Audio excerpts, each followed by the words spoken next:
Pepsi fan. Their slogan was, "We come to work." That's what Detroit about. That's why they used it. It's a team thing. They won 2 championships, a team. There was no star. No mayor can come in here and be a star. It's a team thing. No governor can come in here and think you can do it by yourself. It's a team thing. You got communities. They got ideas too. The only thing wrong with Detroit, people have lost hope here. Residents, city workers, so much corruption, they lose hope. But I grew up here. I love this city. I think it can come back.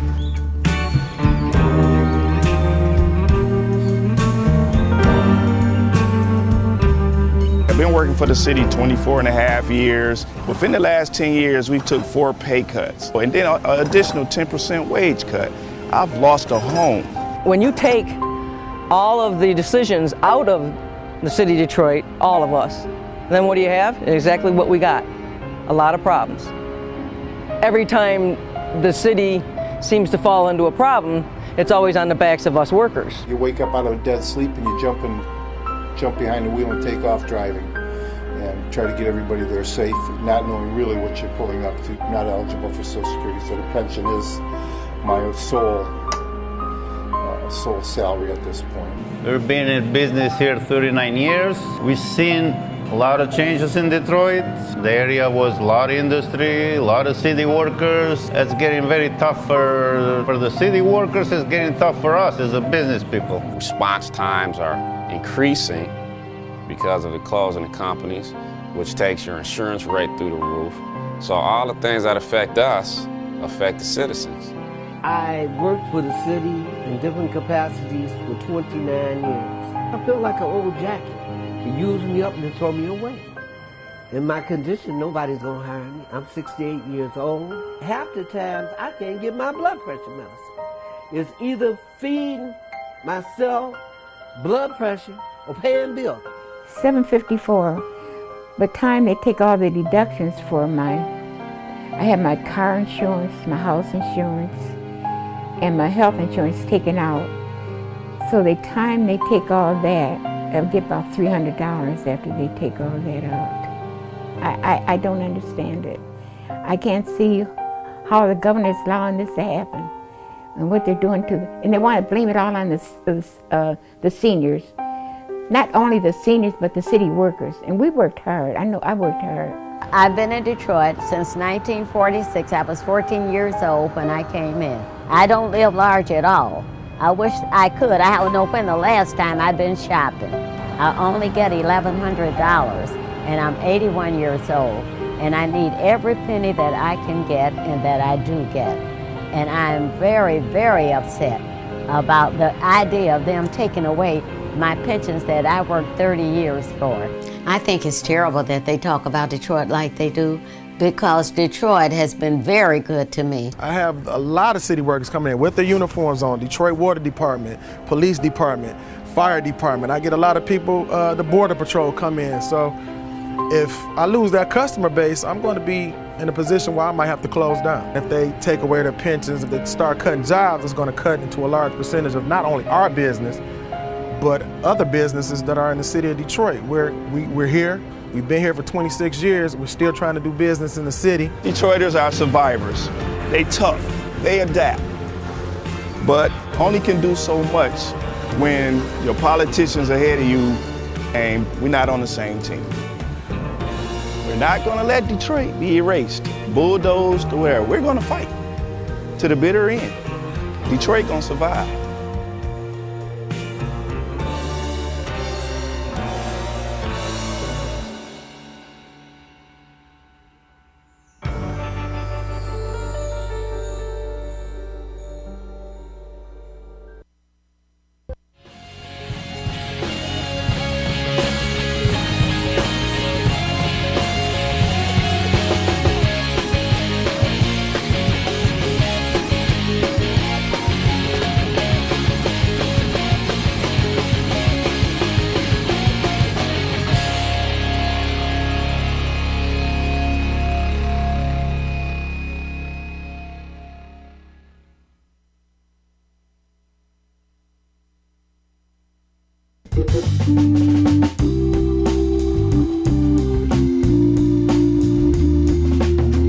All right, friends and neighbors, we'll get back to the news of the day in just a moment here. But first, I got questions for you. First one, are you enjoying Free Speech TV? Well, I know the answer to that one. If you weren't, you wouldn't keep watching. We appreciate that. Good to have you with us. And the second question is, since you enjoy Free Speech TV so much, have you done your share to keep us on the air? Have you made your pledge? If so, we thank you because so many of you have. But if not, let's get on it. Do it today. It is so important. Look, again, I don't have to tell you how special Free Speech TV is. I'm very, very proud to be part of it. Less than a year right now. But it's the only place you can find such great hosts, Tom Hartman, Stephanie Miller, Amy Goodman. I hope I'm one of them. And it's all content-free, no commercials, the only truly independent and progressive cable channel that is out there. You won't find it anywhere else. But the thing is, we depend on you. That's the only way we can stay on the air. We get no corporate money, no government money, no sponsor money, right? It is all from our viewers that keep us going. So we ask you to give us a call today, 877-378-8669, or you can go to freespeech.org and make your pledge. And as a little reward for making your pledge, if you can do us this $10 a month, $120, we'll send you a Bill Press Show mug. You can have your coffee with us every day, and a pound of coffee from Washington's favorite little coffee shop, which is right downstairs in our building. It's called Peregrine Coffee. If you can afford $20 a month, $240 pledge, you will get a very, very special treat from one of my favorite little businesses out in West Marin, California, West Marin County, from Cowgirl Creamery, a selection of their best cheeses. I think they're the best cheeses on the planet, and I've lived in Switzerland, so I know. Cowgirl Creamery for $240. For $360 or $30 a month, we'll send you the Cowgirl Creamery and a mug. And here's something very, very special. If you can do it and you can afford $1,000 for Free Speech TV, then make your way to Washington as a little special treat. I'll take you out to dinner with Carol, and we'll invite you and a guest in to watch the show the next morning here in our studio in downtown Washington, D.C. So those are just our ways of saying thank you ahead of time to you. Please do it. Please consider it today. And again, the number to call is 877-378-8669, or you can go to freespeech.org. We love bringing the show to you every morning, love being with you every day, and ask you to be with us by making your pledge as soon as you can and as generously as you can. Thank you so much.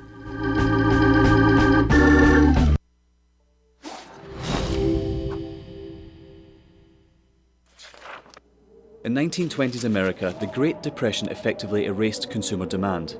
Struggling manufacturers needed new ways to get people buying again. Innovative production processes like stamping and use of molds allowed them to use new materials for their designs. Products using vinyl, chrome, aluminium and plywood began appearing. American industrial designers began introducing streamlined, efficient shapes that shouted progress. Bel Geddes pioneered what we now refer to as utilitarian art. Things that had little reason to look sleek, now all of a sudden did. At the 1939 World Fair, featuring Bel Geddes' immensely popular Futurama exhibit, a new era of American industrial design proudly claimed to be building the world of tomorrow. Americans found great positivity in these futuristic forms. Yay. Things were looking up. American industrial designers realised that by making objects look great, people simply wanted them more. From cars to kitchen appliances, the most influential society on earth was spending money again. Mass consumption had arrived. Advertisers finally had lots to talk about. Personal taste could be expressed through the things you bought. Style became equally as important as function. Chair designers like Eames and Saarinen didn't just design seating, they created desirable lifestyles. People behind the product suddenly were stars. Everyone wanted to know who they were. Raymond Loewy was one of the shining lights of American industrial design. His face ended up on every coffee table in the nation. Toothpaste packaging promised whiter teeth. Washing powder packaging promised whiter whites. Who knew such simple household objects would shape the tastes and ambitions of an entire society? American industrial design improved America, functionally, culturally and intellectually, and exported it around the globe.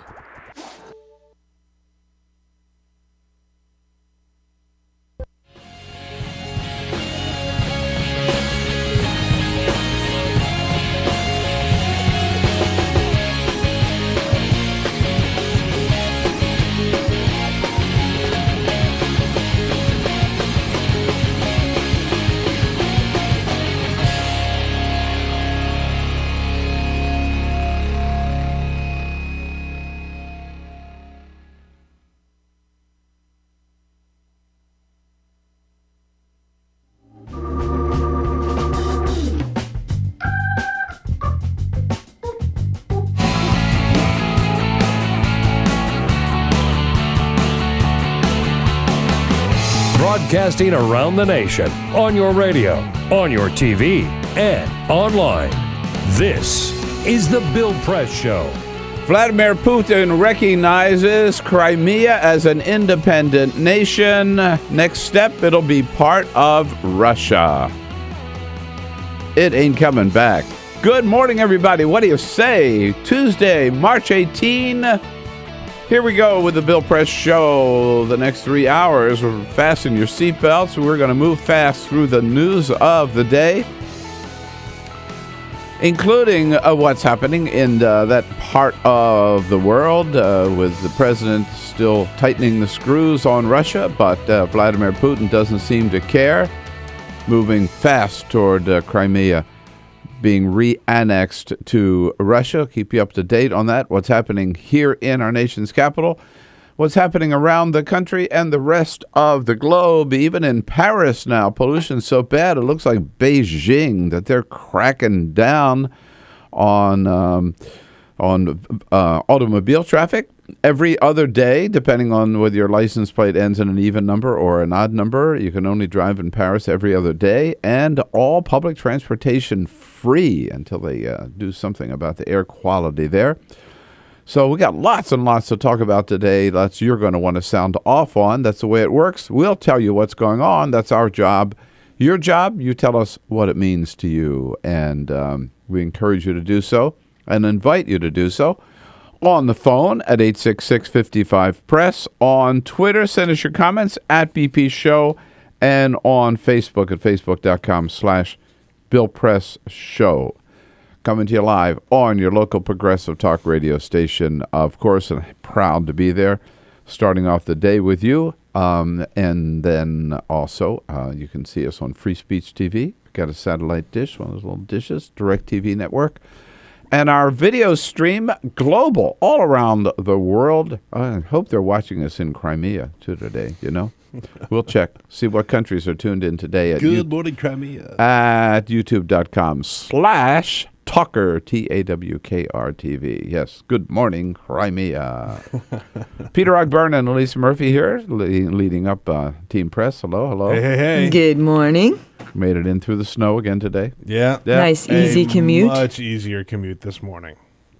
I mean, the one thing about snow here, it snows a lot, but it disappears immediately. Yeah, it goes away pretty quick. Yeah. I mean, yesterday, by the time this show was over, roads were great. Roads were great. Sidewalks were clear. It was beautiful outside. It was pretty. Beautiful outside, yeah. Alicia Cruz, she spent all day yesterday shoveling snow, and she joined us again this morning. That was a good thing.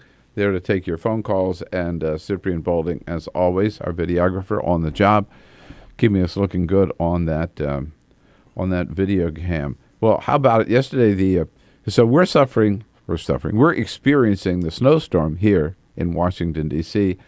In L.A., where I came from, yep, another earthquake yesterday morning. I got an email from a friend of mine, lived just down the street from us in West Hollywood, said he was in the shower, and suddenly he starts shaking back and forth inside the shower. Earthquake 4.4, which is just enough to know it's there. It's not going to do a lot of damage. Just to remind you, you live in California. Yeah. I've experienced so many of those in the 4.4, 4.5, 6 range.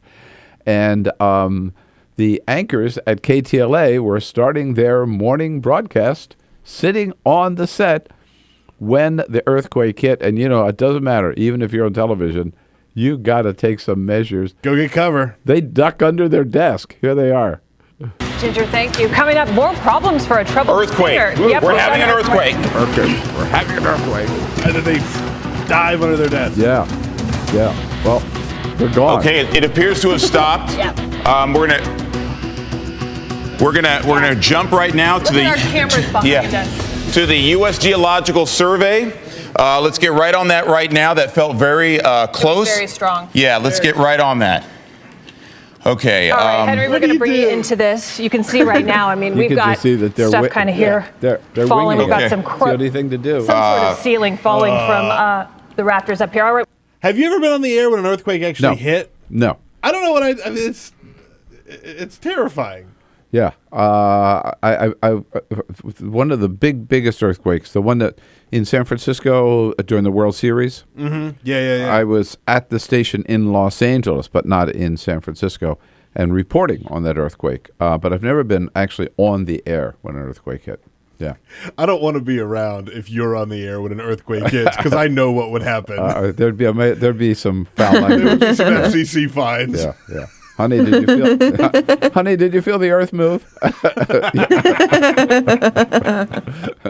That was the old line in California days. Yeah, indeed. Yeah. But so many people that I talk to, you live in California, how could you live there with those earthquakes? It just becomes part of life. Yeah. Seriously. I think what you said earlier. It just reminds you that you're living in California every now and then. It does. Right. And hopefully won't be there when the big one hits. Yeah. All right. So we got lots coming up. As we said, Arthur Delaney, of course. Tuesday, Arthur and Igor Day. Arthur Delaney from HuffPo and Igor Volsky from Think Progress. Later on, we'll be talking with a man who helped organize this very, very important Medal of Honor ceremony at the White House today for some veterans. Get this, from World War II. And the Korean War and the Vietnam War, finally getting the Medal of Honor. And Peter Baker from the New York Times will be along as well. Lots to cover, but first... This is the Full Court Press. Just a couple other stories making news. An update on the Malaysian Airlines jet that has gone missing. Yes, well, a couple little nuggets here. First of all, Malaysia has agreed that they're going to hand over all of the raw data to the United States and the United Kingdom. They are no longer going to lead the way on this, which is good because countries have been relying on the information coming from the Malaysian interpretation of the data. Now it's going to go out to the United States and the United Kingdom. Also, the Taliban yesterday denied that they had any involvement in this, which is probably true. They like to take credit for just about everything. Their statement was a very Taliban-esque statement. They said, quote, "We wish we had an opportunity to hijack such a plane." So they said that this is not them. This is not their doing. Meanwhile, the search for the plane has expanded to the small area of 2.24 million nautical miles. I'm sure they'll find it any day now. Can you imagine? No. Needle in a haystack for sure. Seriously, yeah. Here's one thing you don't want to say if you are a cable news presenter. Fox News contributor Lauren Ashburn was on Media Buzz with Howard Kurtz, and she said, quote, "If I want to know about news, I turn on CNN because they're 24/7.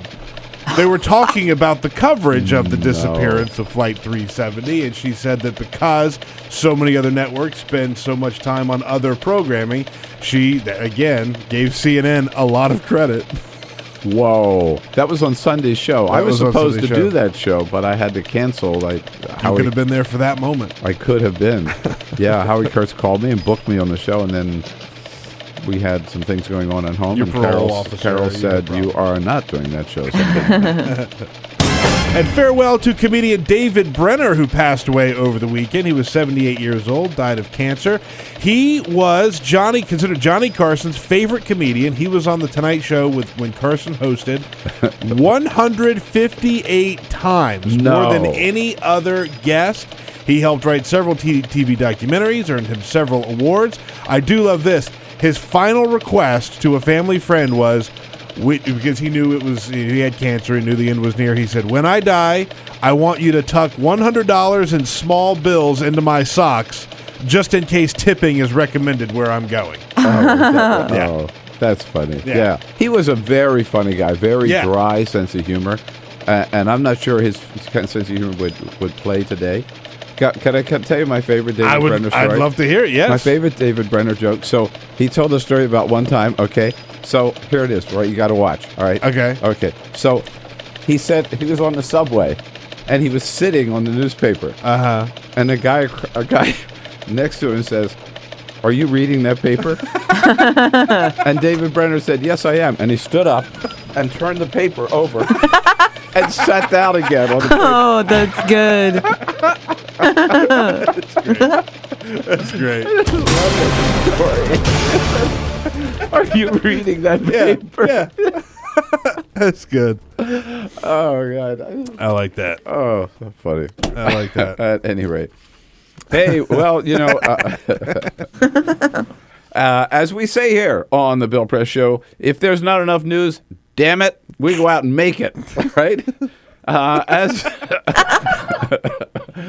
As we did yesterday at the White House briefing. I mentioned this briefly on the show yesterday, but it really bugged me, and so I asked Jay Carney about it yesterday, and that is, it looks like the White House running away from the nominee, President Obama's nominee, to be Surgeon General. They deny that they're doing so. But first, just a little background, putting this in context. And we've talked about so many examples of this. You could give them as well as I do. Examples where Republicans in this Congress will oppose anything that President Obama is for, even if they were for it under President George W. Bush. Minimum wage, they raised it under Bush. They refused to do so under Obama. Immigration reform, they supported it under Bush. They opposed it under Obama. Unemployment insurance, they extended it under Bush. They refused to do so President Obama. The latest example is to show you how much things have been politicized in this nation's capital under this president, so much of it personal because they hate Barack Obama. The latest is now with the Surgeon General. Can you ever remember any opposition or any big controversy over a nominee for a Surgeon General? But it exists this time. Republicans have stood up and said they're going to refuse to confirm the president's nominee. His name is Dr. Vivek Murthy. He is a surgeon, and I think it's called Brigham and Young Hospital, one of the top hospitals in Boston, 36 years old. Head of a group called Doctors for America, which is a group of, he founded this group, doctors across the land who support the Affordable Care Act, who support Obamacare. He would be the first Indian American surgeon to serve as Surgeon General of the United States. An outstanding candidate. Everybody admits he's outstanding credentials for the job. But there's only one problem. Dr. Murthy once said something which has driven the NRA crazy. Now, first of all, what he said was this one short sentence, okay? You tell me if this is bad enough that he has to be banned from being Surgeon General of the United States, 866-55 Press. His statement is, quote, guns are a health care issue. Guns are a health care issue. I don't see how you can deny that. And the reason he knows that and says that and believes that is because he's seen so many gun victims of gun violence come into the emergency rooms at his hospital, and he's had to deal with them. So he said simply, guns are a health care issue. The NRA is apoplectic. They say he will take away everybody's guns if he's Surgeon General, which is insane. The Surgeon General doesn't have any authority to pass any laws, to issue any rules or any edicts. I mean, C. Everett Koop said cigarettes cause cancer, nicotine is bad for you, but he couldn't do anything about it. It was up to Congress to do something about it, or up to state legislatures to do something about it. All he could say was, so let's go back. When C. Everett Koop was nominated as Surgeon General, what if he had said before he became Surgeon General, cigarettes are a health care issue? Do you think the tobacco industry would have come out after this guy? So I asked Jay Carney yesterday, because there are rumors now that the White House, because the NRA has lined up, And 10 Democrats in the Senate, 10 Democrats have said they won't vote for Dr. Murthy because the NRA is opposed to him. So I asked Jay Carney if the White House was running away from him. Has the White House abandoned your nominee for Surgeon General of the United States? Carney says, no, we're not. We haven't. No. Well, Dr. Murthy is a dynamic entrepreneurial practitioner who has dedicated a lot of time, energy, and passion to health and wellness. As Surgeon General, he will be a powerful messenger on these issues and each of the tenets of health: nutrition, activity, and resilience. Dr. Murthy, as you know, was approved out of committee with bipartisan support, but after the confirmation vote of Debo Adegbile, we are recalibrating the strategy around Dr. Murthy's floor vote. We expect him to get confirmed ultimately and be one of the country's most powerful messengers on health and wellness. So we're recalibrating our approach, but in answer to your question, no. You may be able to tell he is reading from a prepared statement there because he was anticipating a question on Dr. Murthy. So I followed up and said, what the hell does that mean, recalibrating? At the time, there are reportedly, again, 10 Senate Democrats who said they will not vote for him because of the opposition of the NRA. Is the president talking to these Democrats? Think he can persuade them? We are recalibrating and assessing our strategy moving forward with the nomination in light of the vote that I just mentioned.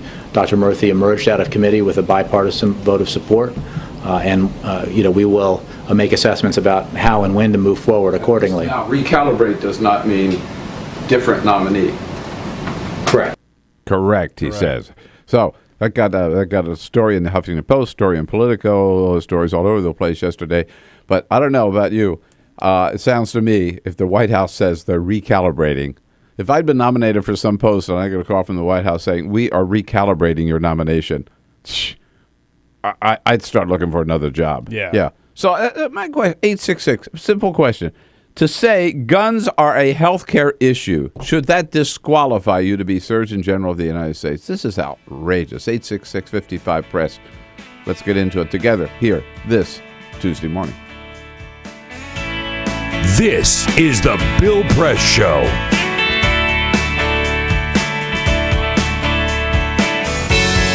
Hey, friends, just a little break here and time out to tell you about something very, very important. It's that time again when we turn to you and ask for your help because we wouldn't be here without you. You know, it's so funny. Everywhere I go, people always say, man, you got 3 hours to fill every morning. How do you do it? How do you keep up with all of it? You know, well, let me tell you, we work hard at it. I mean, we start at the end of every show. The first thing we do, we just sit right down and start planning the next day's show and get a rough outline kind of where we want to go and what guests we might want to have and what we think the big issues are going to be.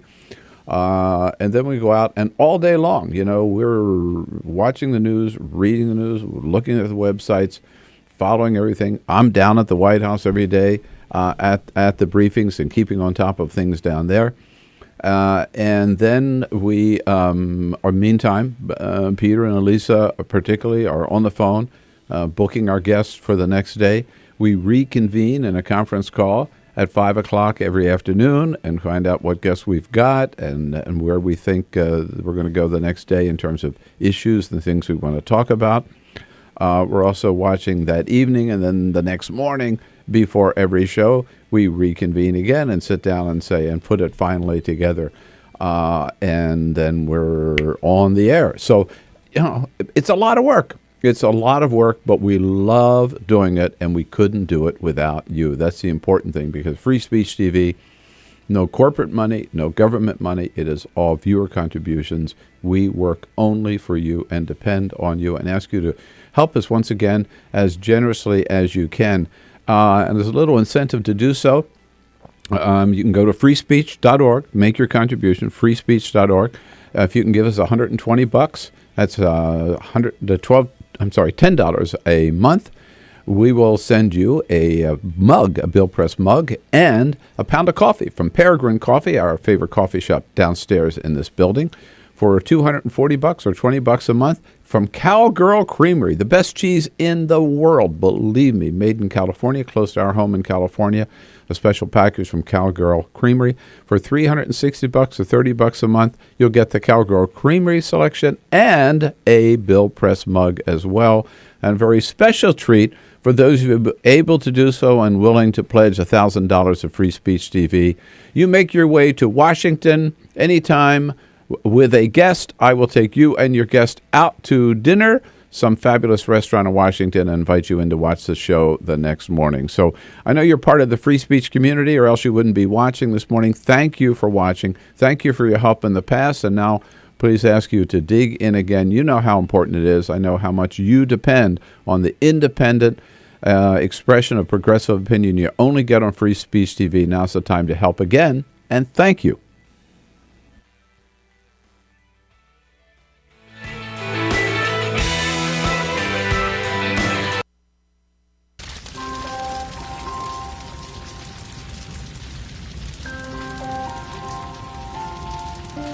A single ember that escapes from a wildfire can travel more than a mile.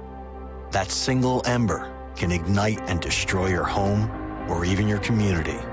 You can't control where that ember will land, only what happens when it does.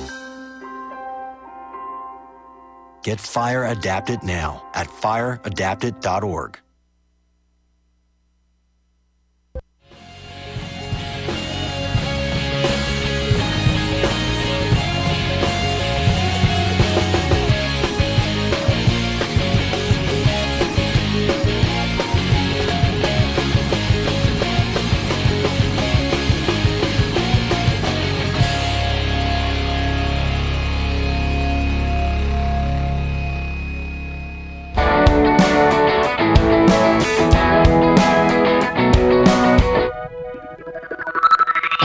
On your radio, on TV, and online.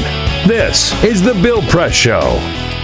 26 minutes after the hour, Arthur Delaney, Huffington Post, joins us in the next half hour talking about President Obama's nominee to be Surgeon General. The White House, admittedly, is pulling back. Why? I just think they're playing into the politics of the moment and caving into the NRA. The doctor is right. Guns are a healthcare issue. President Obama believes that. So I think this is a time when you don't pull back. You stand up and say, damn right, guns are a healthcare issue. That's why we need this guy as Surgeon General, at least to get that message out there, which is all a Surgeon General can really do. Peter? Remember, we're on Twitter at BP Show, Taking a look at your comments all throughout the program there. We got a comment here about this Surgeon General nominee. Says, I guess we need to look up data on how many people get medical treatment for gun wounds, which is the whole point here. Mama for Obama says, we need to be taking a harder look at the Democrats that are now saying they would vote against him. We should be going after them. No, absolutely. Mama for Obama, you are absolutely right. As I mentioned, to me, it's the White House pulling back really bothers me. And these Democrats, 10 Democrats. Let me give you an example. Mark Begish from Alaska is a good progressive, a good Democrat. He's up for re-election this year. So he's afraid of his own shadow. He has said he's probably will vote against Dr. Murthy because he got so many letters from gun owners in Alaska who are worried about what the Surgeon General might do. I mean, he ought to just tell them, you're out of your freaking mind. There's nothing he can do. And what's wrong with saying guns are a health care issue? What's wrong with telling the truth? This is The Bill Press Show. You wouldn't let money just blow out of your house. So when your AC or heater is on, make sure the doors, windows, and fireplace flue are shut tight. If you're headed out, turn down the AC or lower the heat by 10 degrees. And always keep your water heater set at 120. A little bit of common sense goes a long way. Get more great tips at energysaver.gov. So, I'm kind of new here, but I've noticed a trend. My human does this funny thing where she goes around and gets all my toys, and then she hides them in that basket by the door. But it's always the same basket, and it's always in the same place. And then she acts so surprised when I find them, but, she's putting them in the same basket. Again. It's like, hello, that's where you put it last time. You were the worst at hide and go seek.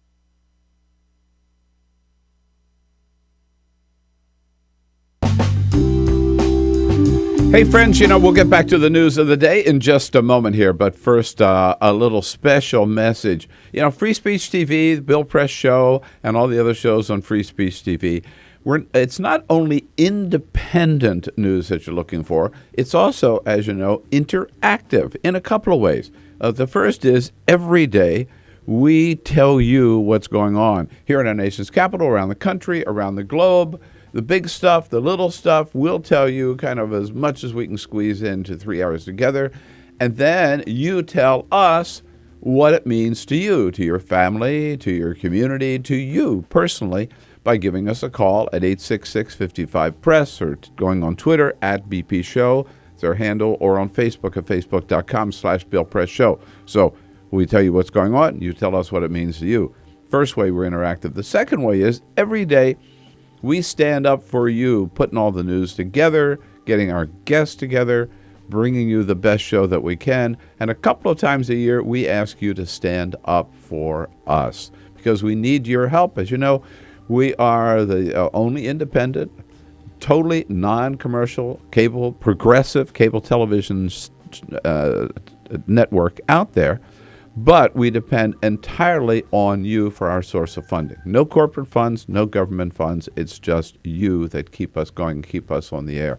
So this is that time of the year when we ask you to be as generous as you can for Free Speech TV. You can go to the telephone number today at 877-378-8669 or to freespeech.org and make your pledge. Ask you to consider making a pledge for just $10 a month. That's $120 a year, and we'll send you a Bill Press Show mug. If you can make it up to $20 a month, $240 a year, a great, great gift from the best cheese in the world. Believe me, Cowgirl Creamery out in California from Point Reyes Station. Send you a Cowgirl Creamery selection for $360 a year or $30 a month. You'll get the Cowgirl Creamery and the mug. And as a very special treat for those of you who can afford to pledge and appreciate free speech enough to pledge $1,000, you make your way to Washington, D.C., and we'll have a great evening together. Carol and I will take you out to dinner, and then you'll be invited with a guest to come to dinner and to come see the show the next morning here in the studio with us. I hope you can take advantage of that. Again, the number to call is 877-378-8669. But I can't tell you how important it is. We really love being part of Free Speech TV, getting the first crack at the news every morning, and we depend on your help to be able to continue to do so. We know you love Free Speech TV, or you wouldn't be watching. Please help us continue to make it happen for you every day. And we thank you for being as generous as you can. Now, back to the news.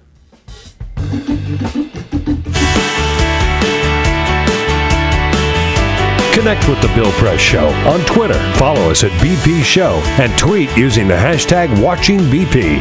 This is The Bill Press Show. How about it? 33 minutes after the hour, here we go. The Bill Press Show on Tuesday morning, March 18. Coming to you live from our nation's capital, brought to you today by the National Education Association, all of our great teachers of America, members of the Whoa, not the NRA. No, that's the bad one. The NEA, they're the good ones, under President Dennis Van Rokel. Making a difference in our classrooms every day, you bet. Find out more about their good work at NEA.org. Tuesday morning, Huffington Post. Got to be here. Arthur Delaney, he is indeed not only just the middle-class champion of the Huffington Post, but the author or the editor of HuffPost Hill.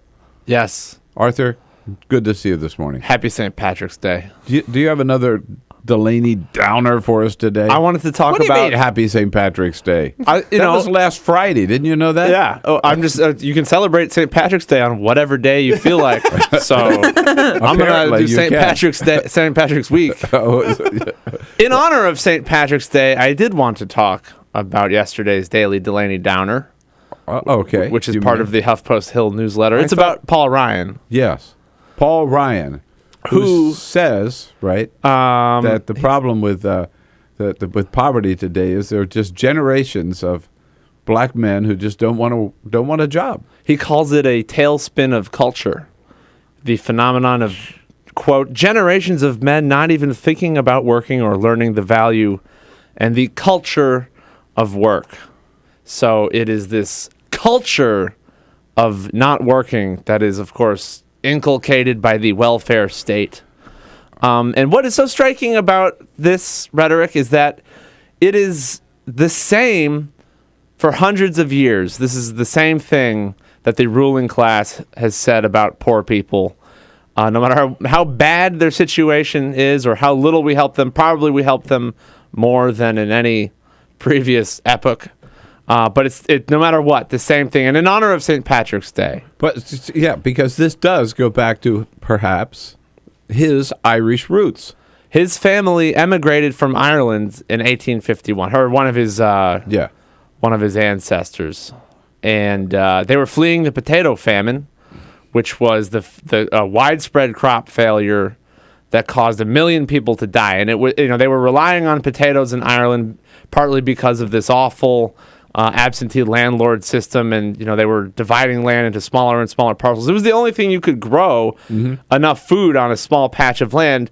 Also, the British overseers weren't allowing them to close the ports. They were exporting grain the whole time. So a lot of stuff was going on. But anyway, they knew the famine was happening in Great Britain, and they sort of exacerbated the situation. And why?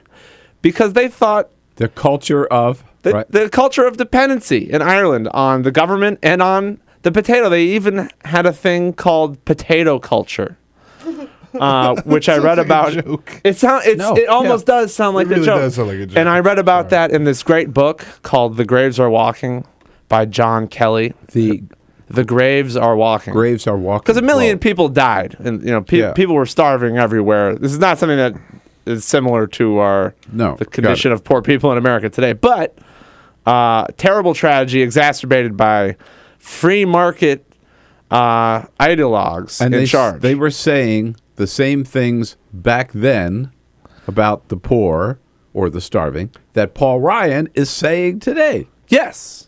I mean, it's almost word for word. Almost word for word. And this is actually a paraphrase of the thinking of Edward Trevelyan. He was a British Treasury official who was overseeing the relief effort in the 1840s, 1850s. And they said, the potato's ease of cultivation lay at the root of Irish dependency and Irish backwardness. This is John Kelly's paraphrase of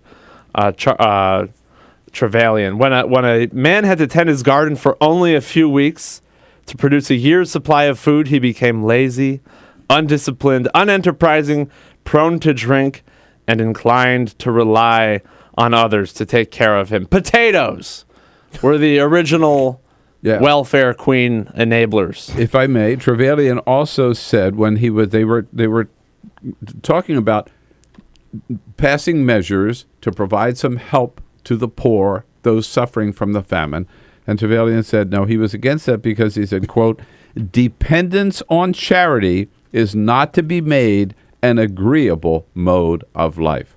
Paul Ryan said that last week. Yeah, that's why there's outrage over poor people using food stamps to buy like steak or something. Well, shouldn't you poor people be miserable because you're poor? Shouldn't you be ashamed?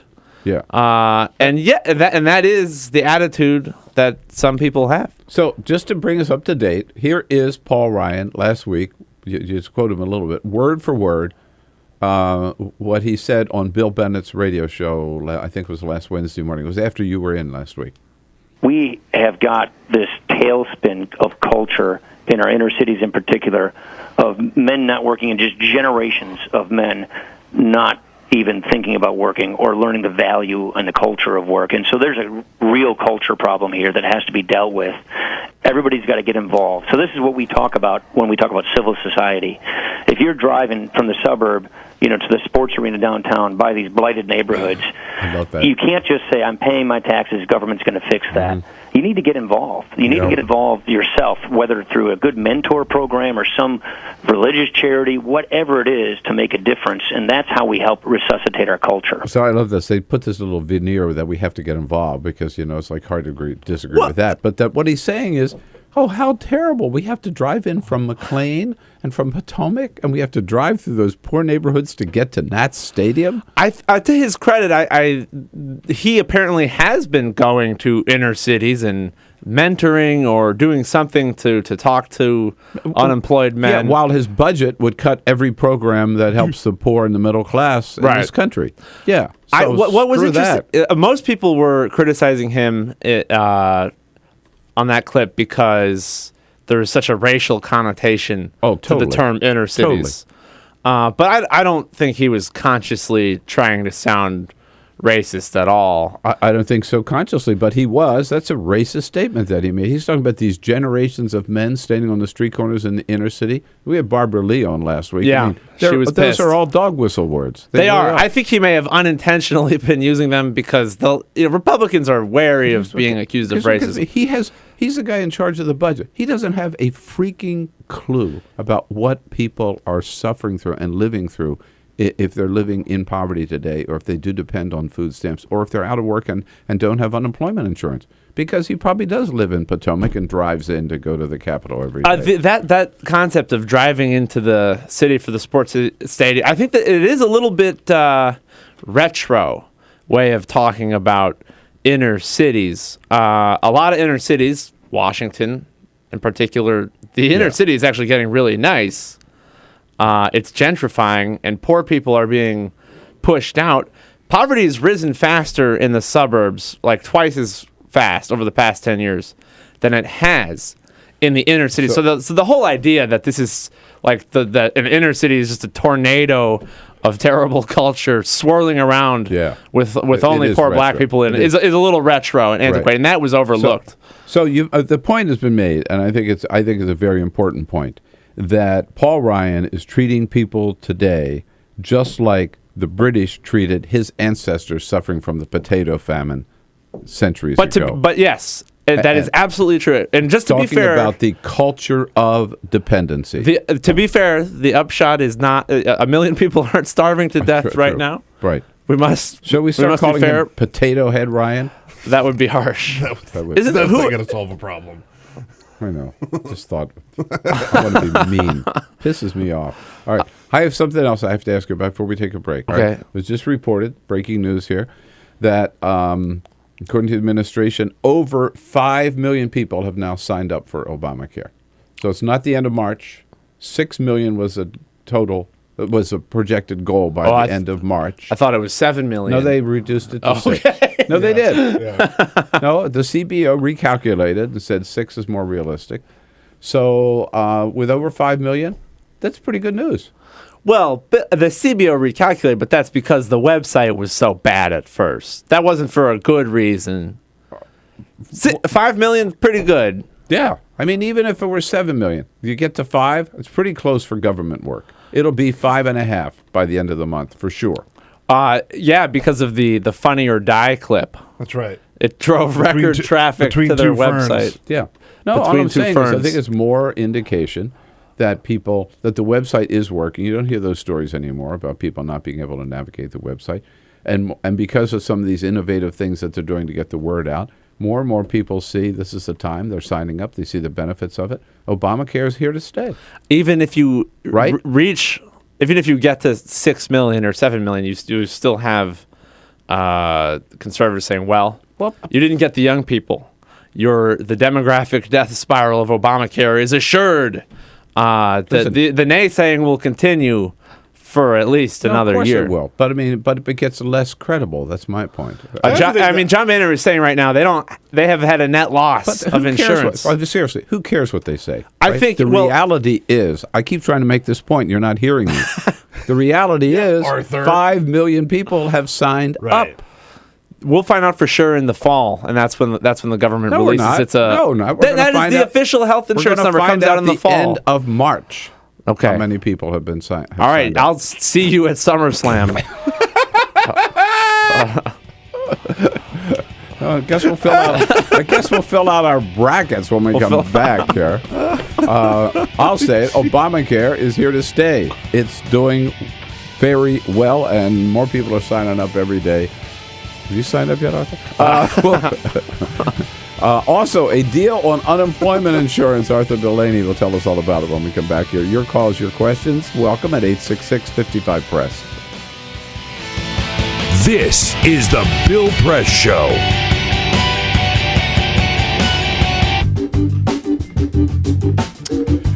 Hey, friends, lots to talk about today, lots going on, and we'll get right back to the news of the day and our Bill Press Show this morning in just a second. But first, I want to take a little time out once again to ask for your help for all of us here at Free Speech TV. You know, I don't have to tell you how much, I've told you before, how much we love being with you first thing in the morning, bring you the news of the day. We love the fact that you're with us, but you know, we wouldn't be here without you, and we really do need your help. That's what makes the difference on Free Speech TV. We don't get any corporate money. We don't get any government funding. All of our, we don't get any commercial funding. All of our money, all of our revenue for Free Speech TV comes from you, our viewers. I know you appreciate Free Speech TV. Otherwise, you wouldn't be watching. You know that you get here totally unfettered, totally independent, just right, straight news of the day with good progressive commentary all day long from me and from Tom Hartman and Stephanie Miller and Amy Goodman, all of our good friends at Free Speech TV. Well, we wouldn't be here without you. It's just as simple as that. You've been very generous in the past. We're very excited that so many of you already, this pledge drive, have stepped up to the plate. We thank you for that, and if you haven't already done so, encourage you to make that big call today to 877-378-8669 and make your pledge. Be as generous as you can to Free Speech TV, just to keep this independent, the one single progressive television network on the air, and that is Free Speech TV. And encourage you to do so. Very, very excited to be able to offer you. If you could just give us $10 pledge $10 a month, that's $120 a year. You get a Bill Press Show mug and a pound of coffee from our favorite coffee shop downstairs here in our building. If you can up that to $20 a month and a pledge of $240, which we thank you, you'll love the cheese from Cowgirl Creamery. It comes from a part of Marin County where we live in California. I think it's the best cheese in the entire world. We'll send you a selection of Cowgirl Creamery. And for $360 or $30 a month, you get the Cowgirl Creamery, Cowgirl cheese selection, and the Bill Press mug. That's $30 a month or $360. And then, very, very special, and some of you have signed up for this already, if you can afford to help Free Speech with $1,000 and make your way to Washington, D.C., here's what. We will take you out to dinner at one of our favorite restaurants in Washington and invite you to come here the next morning in studio with us to see the show. That'll be a great deal of fun. Hope you'll take advantage of that. Again, the number to make your pledge is 877-378-8669. We depend on you. Please be as generous as you can. Thank you.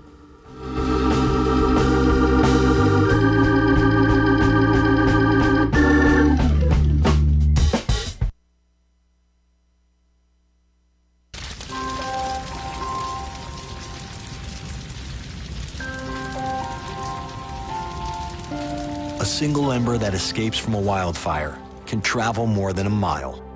That single ember can ignite and destroy your home or even your community. You can't control where the ember will land, only what happens when it does. Get Fire Adapted now at fireadapted.org.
right, here we go. 10 minutes before the top of the hour, Arthur Delaney with us. So, Arthur, big news. You and I have talked about this failure to extend unemployment insurance.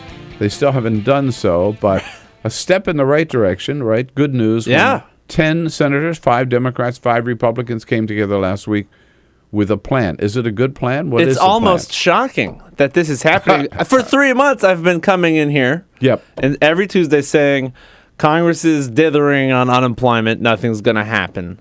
And then all of a sudden, and I think this came as a surprise even to some members of Congress, there's a bipartisan deal in the Senate. Looks like they've got the votes. They'll get around to it maybe next week. They're not in town right now. But the plan, from the perspective of any of the 2 million people who are missing out on long-term benefits. It's now 2 million, right? Yes. Yeah. It's got to look real good to all of them because they would get lump sum checks for all the weeks of benefits they missed. And even if you've already defaulted on your mortgage or missed car payments, you're still going to be glad to get this money, even if your life has been severely disrupted. So they ended the first of the year, roughly, right? They'll get a lump check for whenever they finally vote it, right? Backward, and then forward through May, correct? Right. So we shouldn't get ahead of ourselves because the House of Representatives is controlled by Republicans. But all along, every time there has been a putative Senate deal or a piece of Senate legislation that they voted on and it didn't succeed in the vote, the House leadership has said, well, that legislation is crappy and we don't care for it. So even if it did come over here, it was a strong suggestion that it would just die on the floor of the House. With 5 senators, and there'll be more 5 Republicans. There'll be more Republicans vote for it on the floor. If it comes out maybe it's right. But if it comes out with a strong bipartisan vote in the Senate, chances are better for passage in the House. The theory has always been that if it actually did pass the Senate, John Boehner and Eric Cantor wouldn't just poo-poo it like they have been poo-pooing these previous iterations of the bill. And here's what is different. Reached for comment, they are not saying anything bad about it. They're saying it's too soon to tell. So I think the theory might hold water, that if this gets through the Senate, the House will not be able to simply laugh it off. However, there's so many different things they could do, and there are reasons to look askance at this deal. It's only through May, right, and it's permanent reforms that Republicans wanted to long-term unemployment insurance, and you're only getting 5 months of benefits. We wondered if maybe some of the liberal Democrats in the Senate, like Tom Harkin, would say, they're okay with it. Not worth doing for 5 months. But the reforms aren't so harsh that they're going to spoil this deal. Because we're talking about 2 million recipients, and that's probably another 2 million if you factor in the other people in their households. If they are able to pull this deal off, does that increase the chances that we might also be able to have a deal to raise the minimum wage? No. That's an interesting question. This is the daily Delaney Downer for sure. God. I think, if anything, they do this deal. In 2 months, the benefits expire again. Yeah. And they're going to be like, we did it. We did it already. We're done doing that kind of stuff. I think the best thing for the minimum wage would be a Republican president, Republican majorities in both houses of Congress, because then they'll feel safe doing something. That the last time the minimum wage went up, it was thanks to Republicans.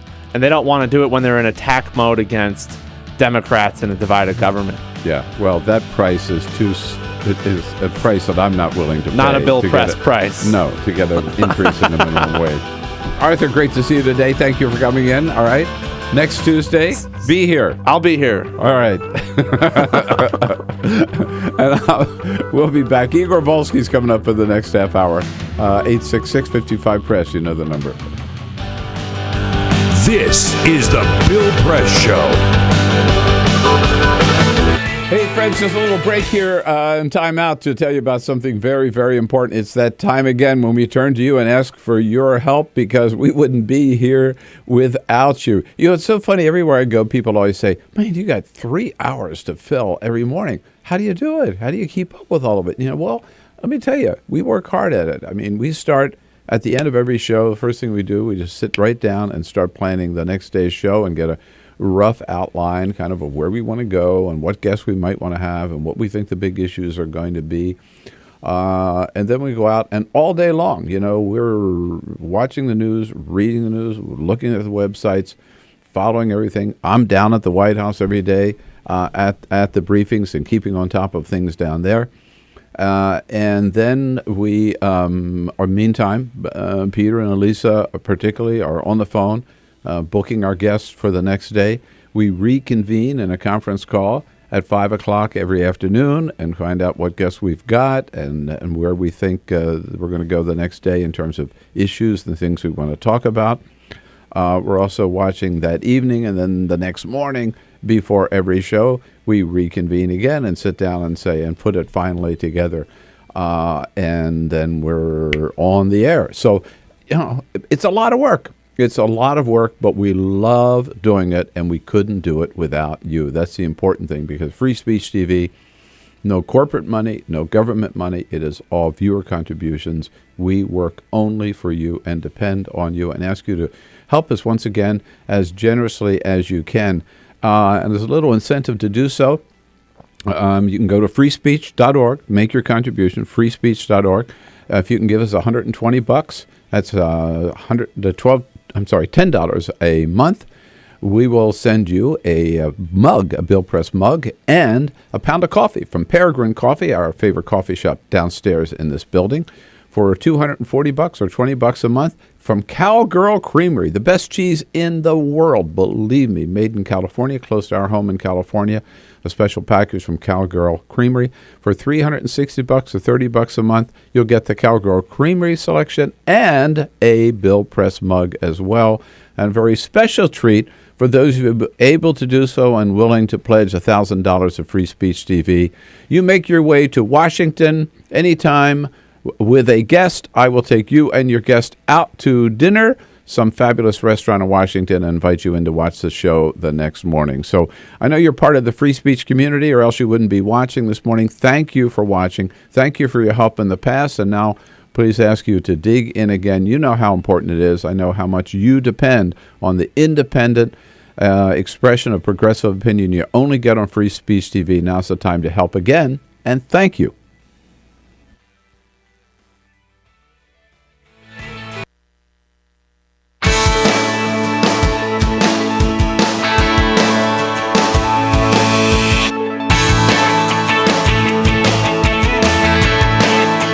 This is the Bill Press Show. Igor Volsky next. Peter. Quick story, Bill, from Louisiana. He made it official yesterday. Ex-Governor Edwin Edwards, 86 years young, announced next to his 35-year-old wife and newborn baby boy, announced he is running for Congress. He served an 8-year prison sentence that he just got out of about 2 years ago. 86 years old. He is running as a Democrat for the United States Congress. And his bumper sticker is the same one he had when he was running for governor against David Duke. Vote for the crook. It's important. There you go. This is the Bill Press Show. You wouldn't let money just blow out of your house. So when your AC or heater is on, make sure the doors, windows, and fireplace flue are shut tight. If you're headed out, turn down the AC or lower the heat by 10 degrees. And always keep your water heater set at 120. A little bit of common sense goes a long way. Get more great tips at energysaver.gov. So, I'm kind of new here, but I've noticed a trend. My human does this funny thing where she goes around and gets all my toys, and then she hides them in that basket by the door. You know, but it's always the same basket, and it's always in the same place. And then she acts so surprised when I find them, but, she's putting them in the same basket. Again. It's like, hello, that's where you put it last time. You were the worst at hide and go seek.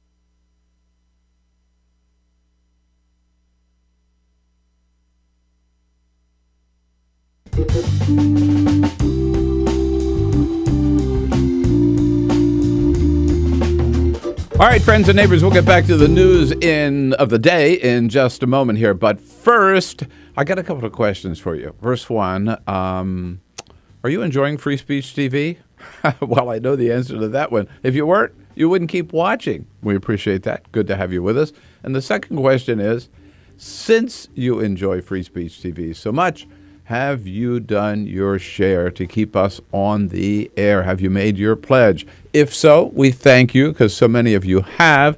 But if not, let's get on it. Do it today. It is so important. Look, again, I don't have to tell you how special Free Speech TV is. I'm very, very proud to be part of it. Less than a year right now. But it's the only place you can find such great hosts, Tom Hartman, Stephanie Miller, Amy Goodman. I hope I'm one of them. And it's all content-free, no commercials, the only truly independent and progressive cable channel that is out there. You won't find it anywhere else. But the thing is, we depend on you. That's the only way we can stay on the air. We get no corporate money, no government money, no sponsor money, right? It is all from our viewers that keep us going. So we ask you to give us a call today, 877-378-8669, or you can go to freespeech.org and make your pledge. And as a little reward for making your pledge, if you can do us this $10 a month, $120, we'll send you a Bill Press Show mug. You can have your coffee with us every day, and a pound of coffee from Washington's favorite little coffee shop, which is right downstairs in our building. It's called Peregrine Coffee. If you can afford $20 a month, $240 pledge, you will get a very, very special treat from one of my favorite little businesses out in West Marin, California, West Marin County, from Cowgirl Creamery, a selection of their best cheeses. I think they're the best cheeses on the planet, and I've lived in Switzerland, so I know. Cowgirl Creamery for $240. For $360 or $30 a month, we'll send you the Cowgirl Creamery and a mug. And here's something very, very special. If you can do it and you can afford $1,000 for Free Speech TV, then make your way to Washington as a little special treat. I'll take you out to dinner with Carol, and we'll invite you and a guest in to watch the show the next morning here in our studio in downtown Washington, D.C. So those are just our ways of saying thank you ahead of time to you. Please do it. Please consider it today. And again, the number to call is 877-378-8669, or you can go to freespeech.org. We love bringing the show to you every morning, love being with you every day, and ask you to be with us by making your pledge as soon as you can and as generously as you can. Thank you so much.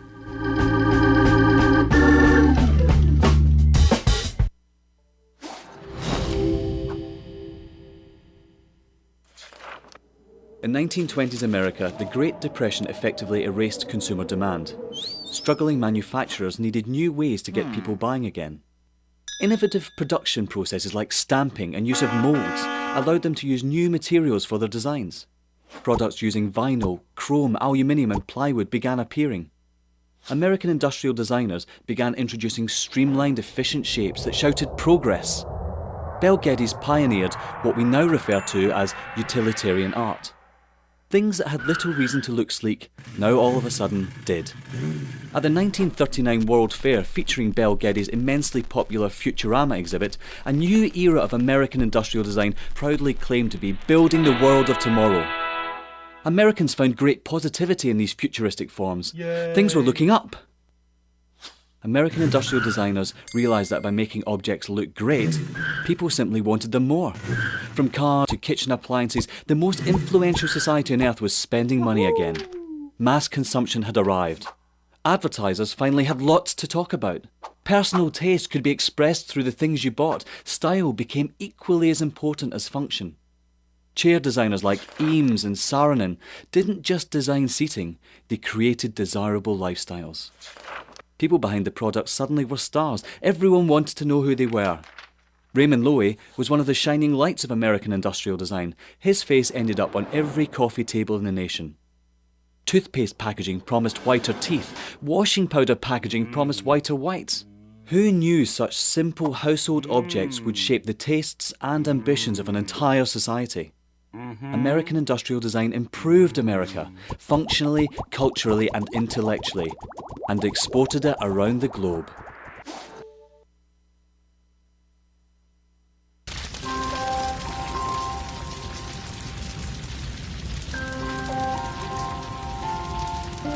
A single ember that escapes from a wildfire can travel more than a mile. That single ember can ignite and destroy your home or even your community. You can't control where the ember will land, only what happens when it does. Get Fire Adapted now at fireadapted.org.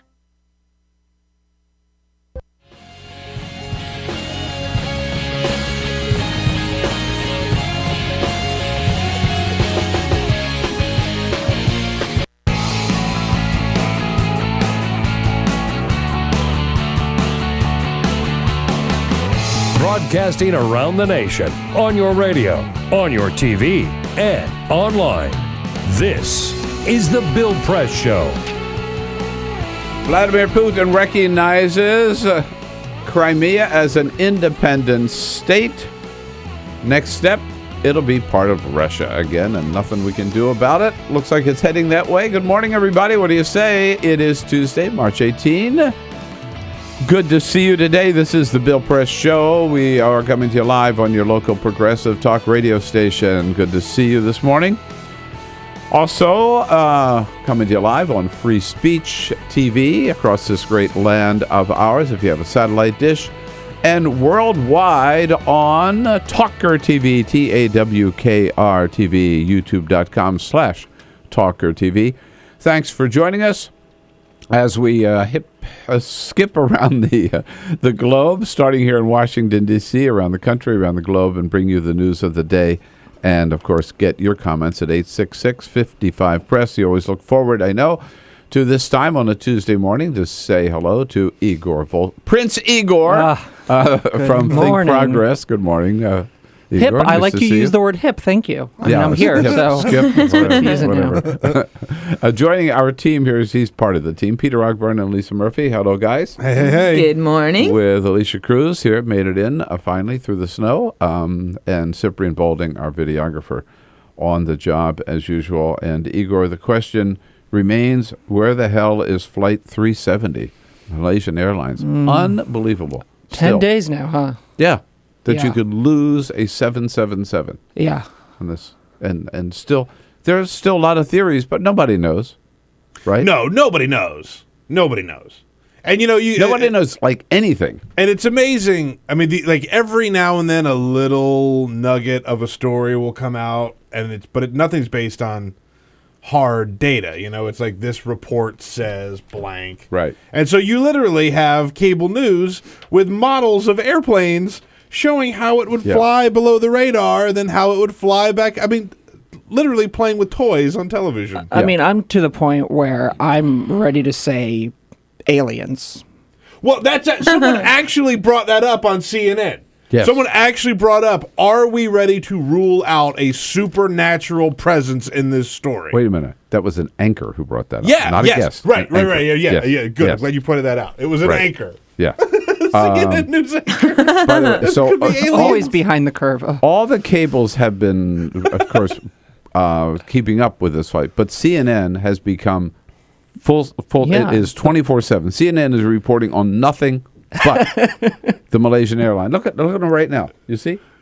MSNBC is talking about the Ukraine. Fox, I don't know why our monitor is not working, but CNN has been talking nonstop for the last week, 10 days.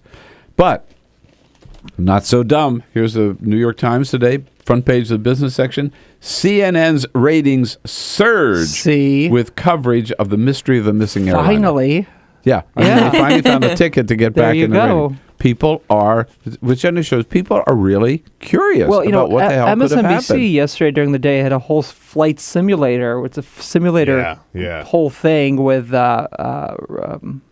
what's his name? Ronan Farrow, and Lester Holt was like running the whole thing.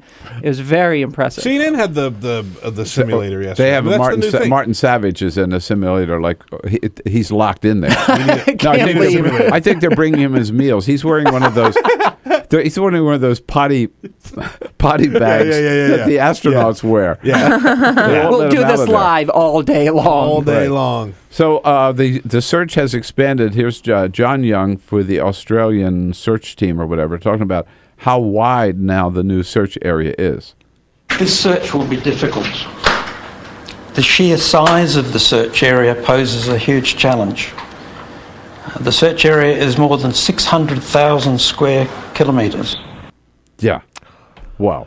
I mean, they're talking about the Indian Ocean, right? Finding any trace of the plane, assuming it went that way and didn't go north. Yeah. I still think it landed somewhere, and I think that they're starting a whole new colony.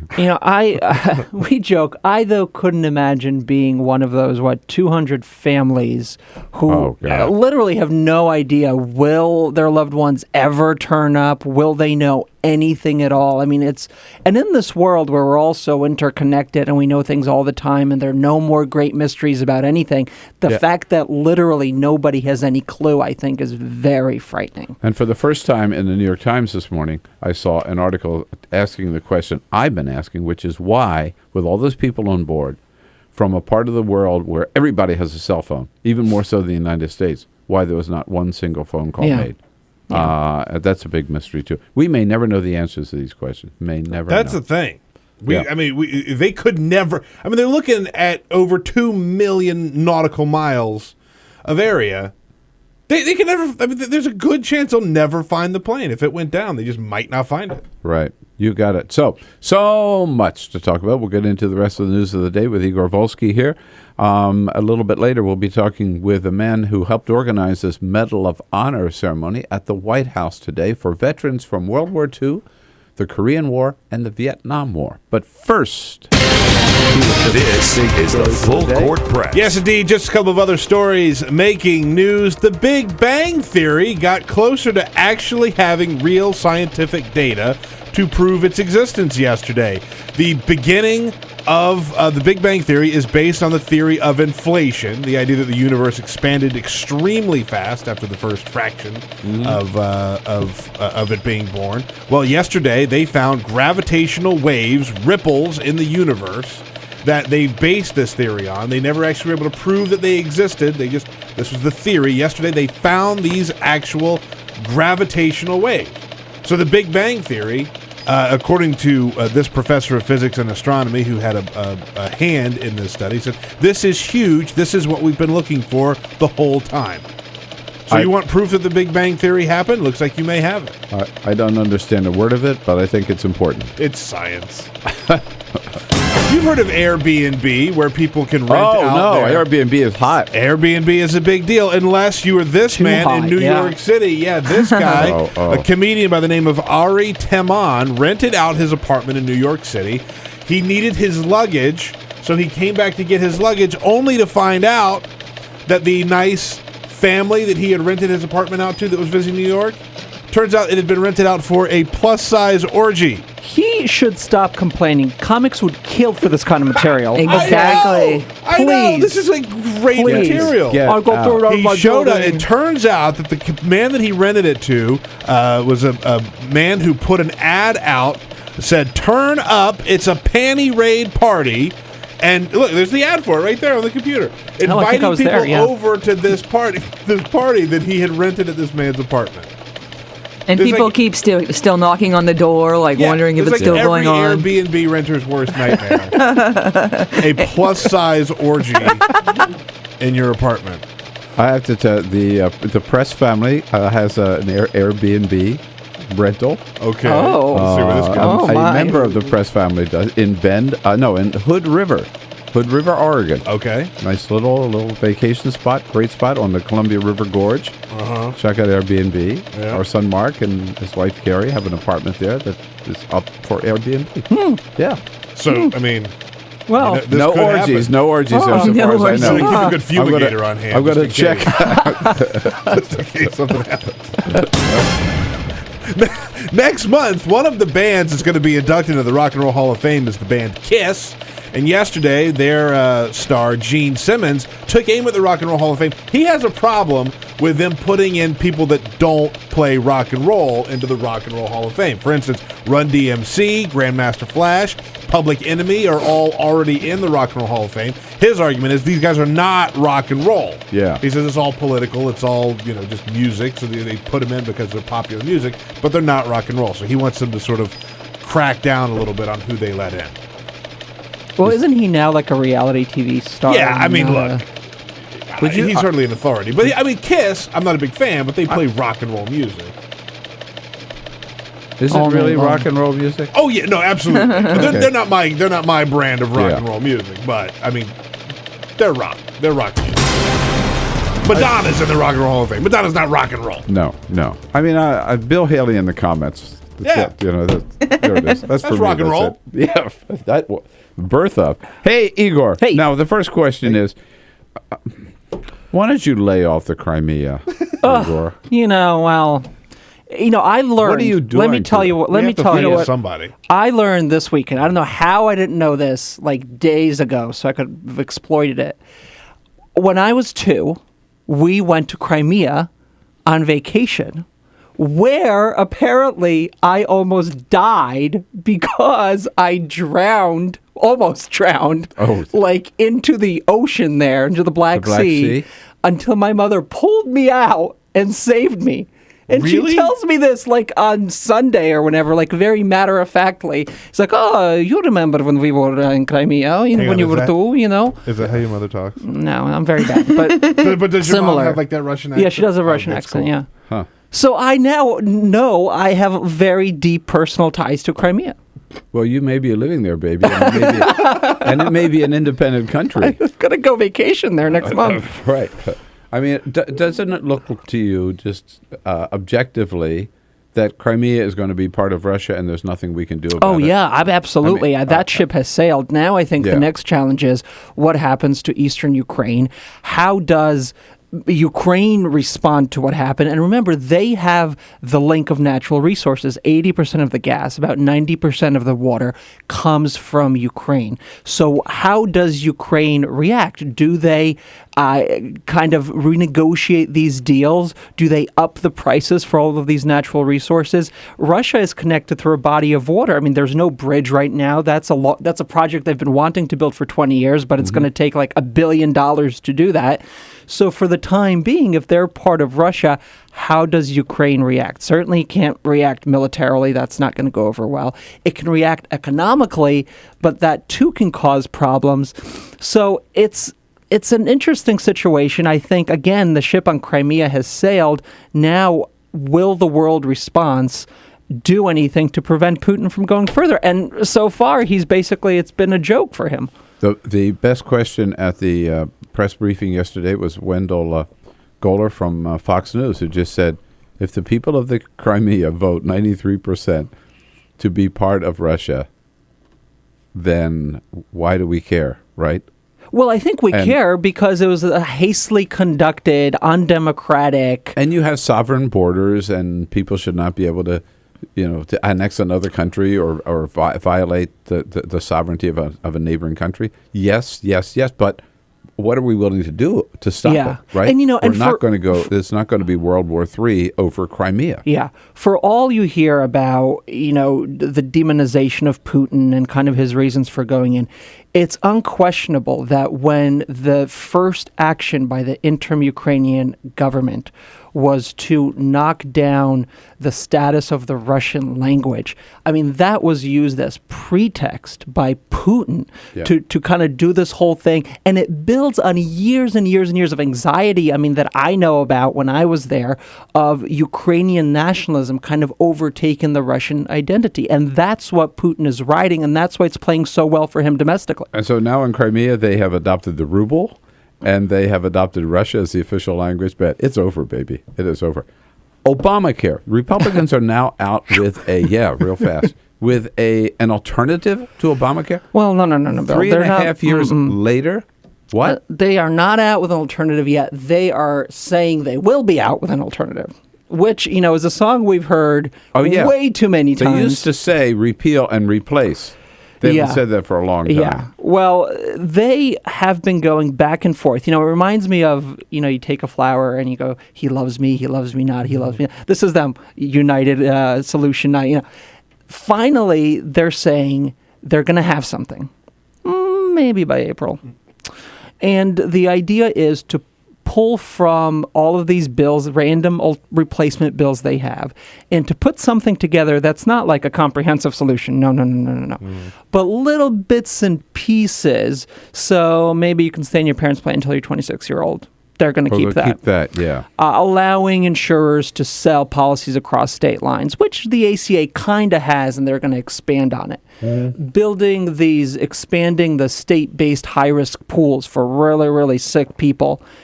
Because when they repeal the ACA, insurers will be able to discriminate against you, so they're going to need, for the sick people, they're going to need to offer them some coverage. Will they ever put this up for a vote? Probably not. It wouldn't pass even in the House because it's not conservative enough for a big faction of the House Republicans. Democrats certainly aren't going to vote for it.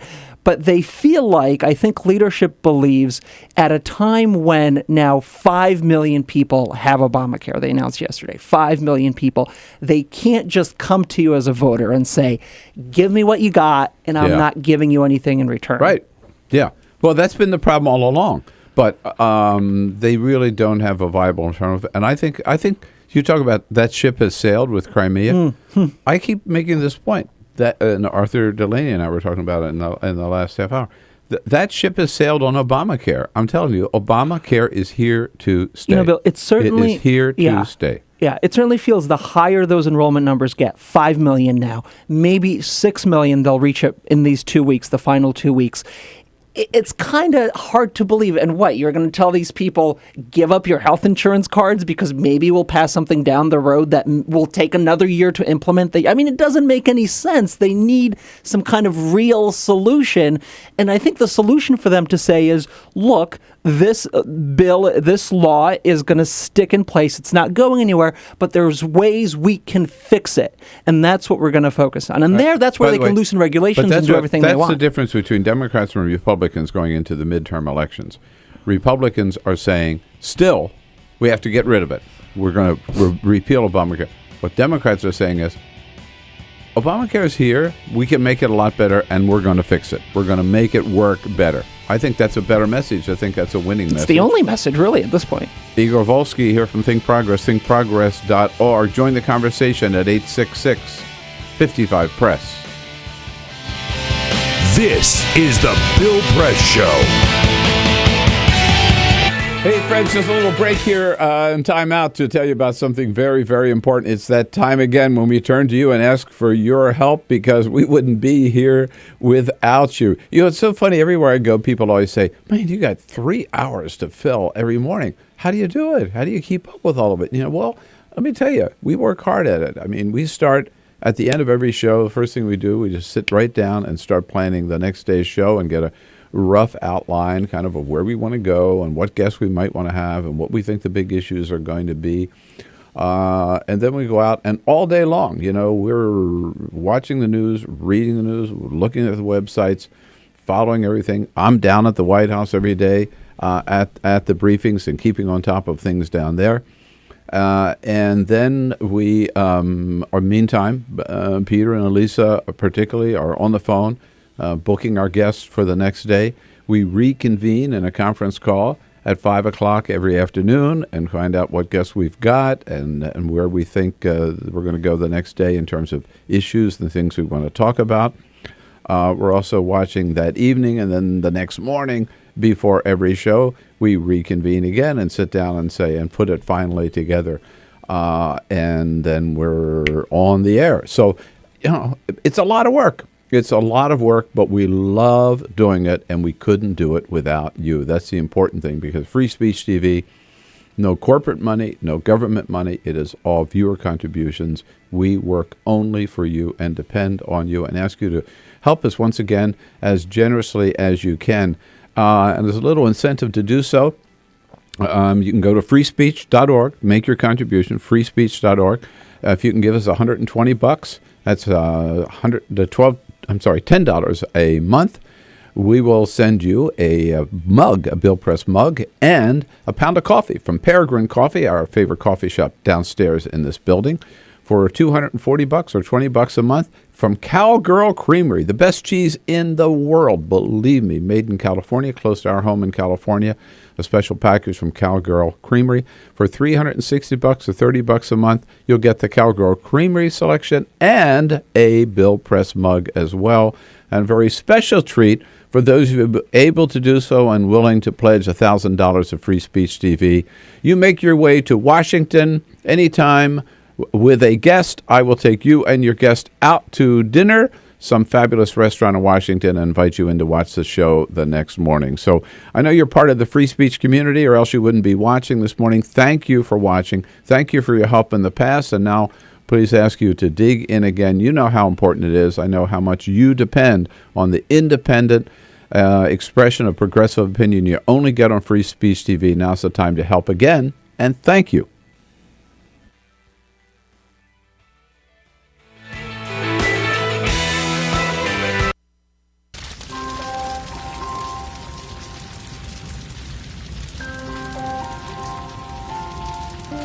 A single ember that escapes from a wildfire can travel more than a mile. That single ember can ignite and destroy your home or even your community. You can't control where that ember will land, only what happens when it does. Get Fire Adapted now at fireadapted.org.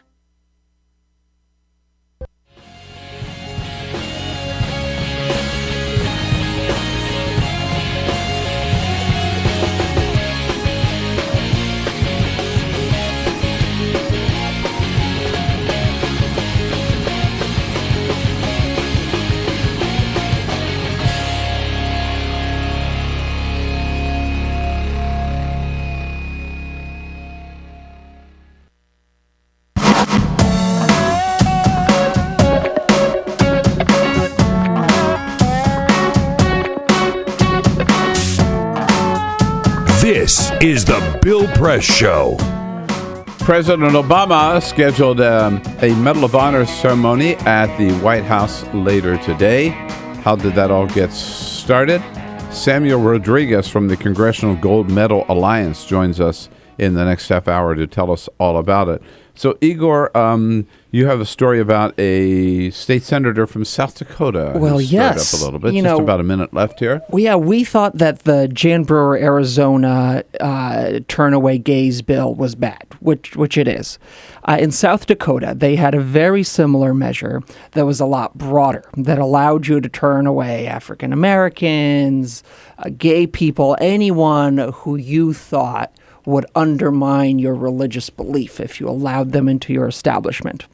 The bill was killed in committee, but this weekend, a South Dakota newspaper was profiling this guy, Phil Jensen, who was behind it. He's a South Dakota senator.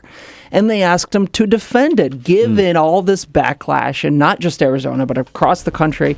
Do you still support it? And he said, I do. Businesses should be able to turn away anyone they want, including black people, because the free market should regulate and decide which businesses stay open and which don't. Does he know anything about American history? I mean, does he know anything about the Constitution? He called himself a Reagan conservative through and through. Yeah, right. I think even Ronald Reagan would have a problem with that. Igor Volsky, great to see you. ThinkProgress.org. Check it out. This is the Thanks, Bill Igor. Press Show. You wouldn't let money just blow out of your house. So when your AC or heater is on, make sure the doors, windows, and fireplace flue are shut tight. If you're headed out, turn down the AC or lower the heat by 10 degrees. And always keep your water heater set at 120. A little bit of common sense goes a long way. Get more great tips at energysaver.gov. So, I'm kind of new here, but I've noticed a trend. My human does this funny thing where she goes around and gets all my toys, and then she hides them in that basket by the door. But it's always the same basket, and it's always in the same place. And then she acts so surprised when I find them, but, she's putting them in the same basket. Again. It's like, hello, that's where you put it last time. You were the worst at hide and go seek.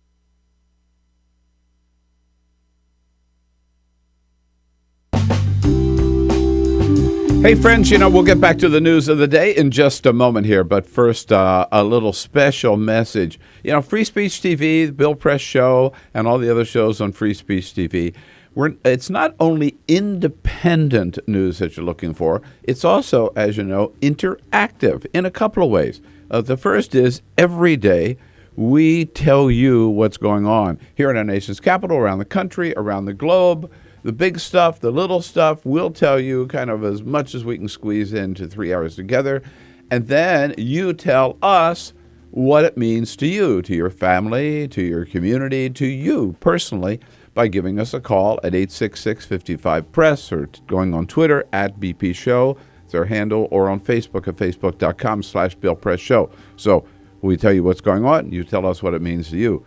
First way we're interactive. The second way is every day we stand up for you, putting all the news together, getting our guests together, bringing you the best show that we can. And a couple of times a year, we ask you to stand up for us because we need your help. As you know, we are the only independent, totally non-commercial, progressive cable television network out there.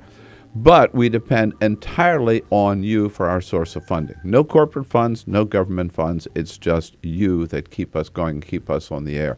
So this is that time of the year when we ask you to be as generous as you can for Free Speech TV. You can go to the telephone number today at 877-378-8669 or to freespeech.org and make your pledge. Ask you to consider making a pledge for just $10 a month. That's $120 a year, and we'll send you a Bill Press Show mug.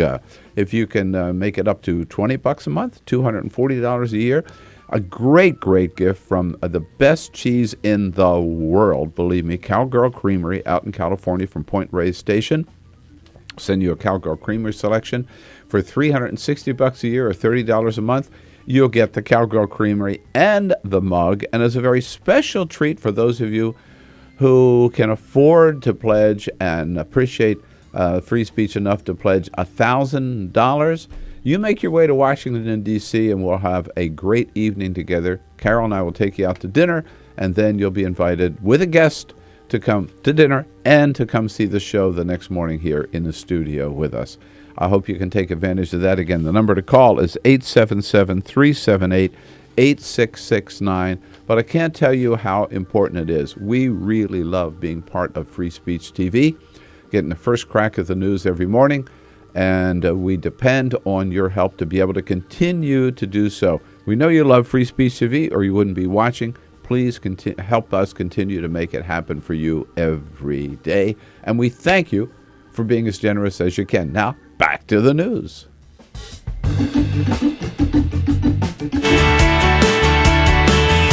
Connect with The Bill Press Show on Twitter. Follow us at BP Show and tweet using the hashtag WatchingBP. This is The Bill Press Show. Here we go, 33 minutes after the hour now, coming to you live from our nation's capital, The Bill Press Show, on your local progressive talk radio station nationwide, and also on Free Speech TV and on TawkrTV, our worldwide video stream. We're brought to you today by the American Federation of Teachers, the good men and women of the AFT under President Randy Weingarten. Check out their website at aft.org. President Obama at 3:40 this afternoon, a very important ceremony at the White House awarding the Medal of Honor to 24 Army veterans from World War II, the Korean War, and the Vietnam War. Very unusual. Most of the Medal of Honors that we've seen given lately have been to men and women who have served in Iraq and Afghanistan. And that reminds us of something else that is going on at this time, which is an effort in Congress to nominate certain brave Americans who served us in uniform for the Congressional Gold Medal. Samuel Rodriguez is head of the Congressional Gold Medal Alliance. He's put that whole effort together, and he joins us in our studio this morning. Samuel, good to see you this morning.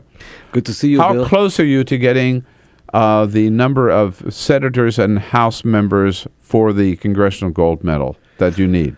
Well, good morning, Mr. Bill, and it's a pleasure to be on your show. And we are seeking 22 sponsors from the Senate bill, which is Senate Bill 1174, and we're getting closer every day. So we still need 22 more senators. Senators. How about in the House? At the House, we met our objective, our goal. We're supposed to meet 290, but we have 298. So we already met that mandate. So we're just focusing on the Senate. And the Senate, so what's the controversy? Why wouldn't they? I don't understand. Let's back up. This would, how many people would qualify for the Congressional Gold Medal under? Well, the Congressional Gold Medal is like the Medal of Freedom, so it's given for heroics, distinguished citizens, and so on and so forth. And the 65th Infantry, which is a unit hailing from Puerto Rico, they participated. They're the longest-standing Hispanic segregated unit that served during World War I, World War II, and Korea as a segregated unit. And just like the Tuskegee, the Point Miners, the 65th is the equivalent to those, and they're going to be the first unit that served in Korea that's going to be giving this Congressional Gold Medal once we get our senators to come on board on the bill. You have a name for that group? What are they called? The Borinqueneers. The Borinqueneers is the indigenous name of Puerto Rico. Is that right? Yes, sir. Borinqueneers. Borinqueneers. Borinqueneers. Yes, sir. All right. There we.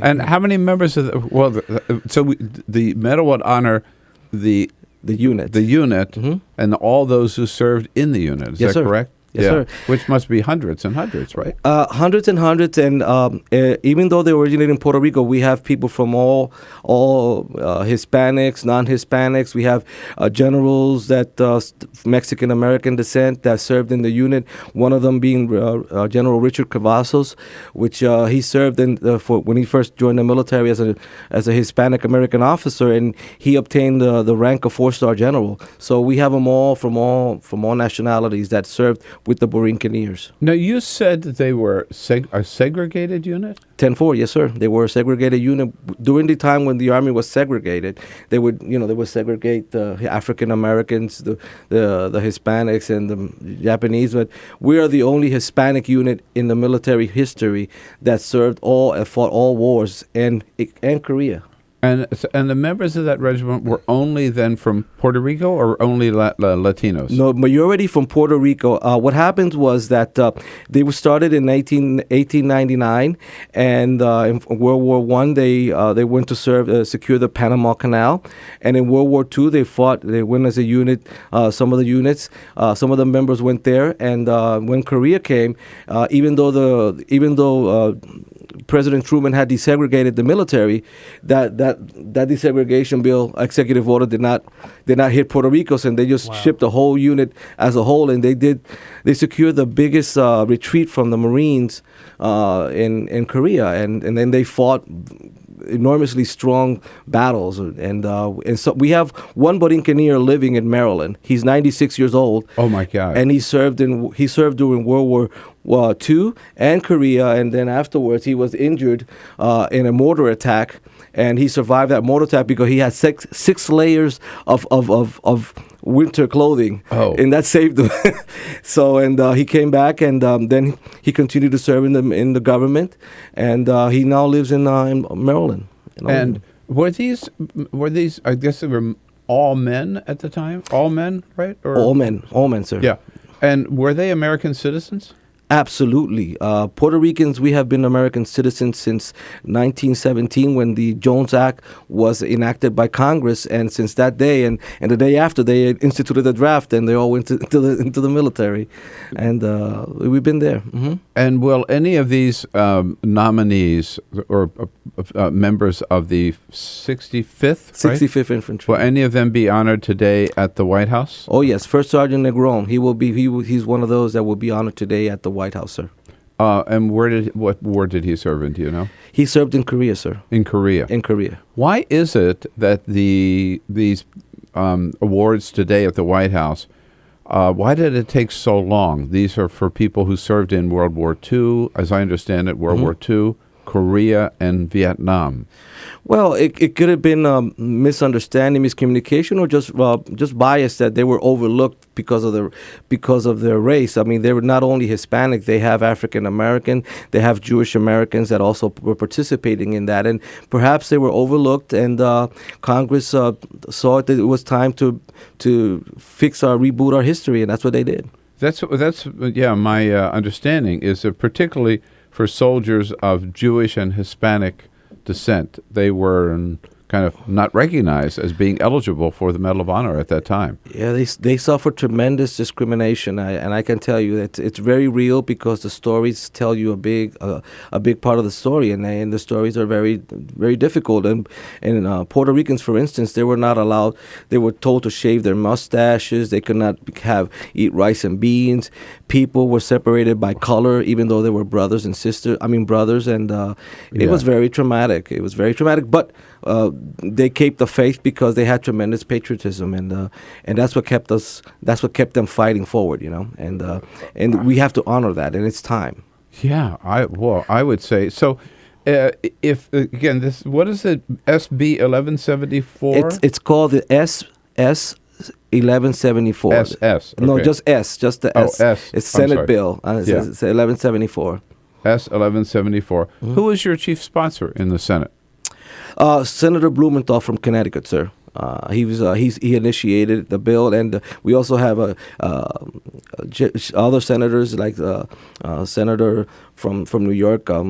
I forget his name. Schumer? Schumer. He was one of the co-sponsors or initiators of the bill, and we have 6 more that were also participating. But we're still working at it because we still have a lot of senators who are reluctant to participate. So we are reaching out to them every day. To this weekend, we had a lot of petitions are coming in because none of the senators from Maryland are on the bill. So we are continuously collecting petitions from all residents in Maryland, sir. And you have the last surviving Burincaneer in Maryland, right? Yes, sir. His name is Leonardo Martinez. He's 96 years old. He served during World War II, Korea, and just before Vietnam really kicked in, he retired. But his 2 sons went into the Vietnam War, and they're all alive, and they're looking pretty much forward to this bill. Well, I think we should send out the word to Senators Barbara Mikulski and Ben Cardin that they better get on board here in the state of Maryland as well. In fact, I think for all of our listeners and our viewers around the country, that they ought to know about S 1174. And they can check out their senator and find out if the senator, he or she, is on board yet, and if not, get on board. I mean, this should not be a controversial thing. This is an honor that's long overdue to recognize the great sacrifice and the great service that these men provided for their country, and it's time that we gave them some recognition. And so this would be a ceremony at the Capitol once. Right. Yes, sir. Just like at the Capitol, like they did with the Tuskegee and the Port Nisi and the Women's Army Group, and it's also an Army unit that hasn't been recognized with this gold medal, and so that would be a tremendous honor for the nation. and an inspiration for young Americans that want to serve their country, because our country, democracy is not free. I mean, it's not cheap, and we have to sacrifice a lot for it. So everybody who sacrificed should be recognized for that, especially during those critical wars of the 20th century. No, absolutely. So it's so good that you're doing this. This is a great public service you're providing, too, with the Congressional Gold Medal Alliance. I'm sure you're going to get there, but it must be frustrating that it takes so long to get there. I just want to say one more thing. This effort was really inspired by a mayor from the Army. His name is Frank Medina. He's out of Florida, and I'm sure the Florida listeners are going to take notice of this. Frank Medina started this process, and he got Congressman Bill Posey in Florida to introduce the House bill, and then he got Senator Blumenthal from Connecticut, his home state, to introduce the Senate bill. So I really I'm inspired by the Congressional Gold Medal Alliance, and we are working nationwide, and everybody should contact their senator, and everybody who listens to the show, if you're listening to the show, you're getting some great information, and this is an opportunity to join the history and be part of this amazing bill. Yeah, this is certainly something we should do as a nation. We just have to get enough senators, 22 more senators on board. Samuel Rodriguez, thank you so much for your great work, and thanks for coming in and telling us about it this morning. And I look forward to listening to the show and supporting it in the future and coming back. We look forward to joining you with this big ceremony, which I know is going to happen. It's S1174. Make sure your senator is on board. Thanks, Samuel. Great to see you. Thank you. This is the Bill Press Show.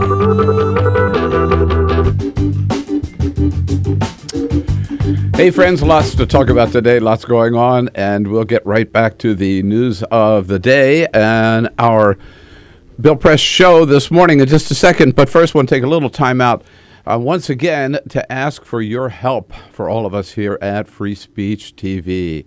You know, I don't have to tell you how much, I've told you before, how much we love being with you first thing in the morning, bring you the news of the day. We love the fact that you're with us, but you know, we wouldn't be here without you, and we really do need your help. That's what makes the difference on Free Speech TV. We don't get any corporate money. We don't get any government funding.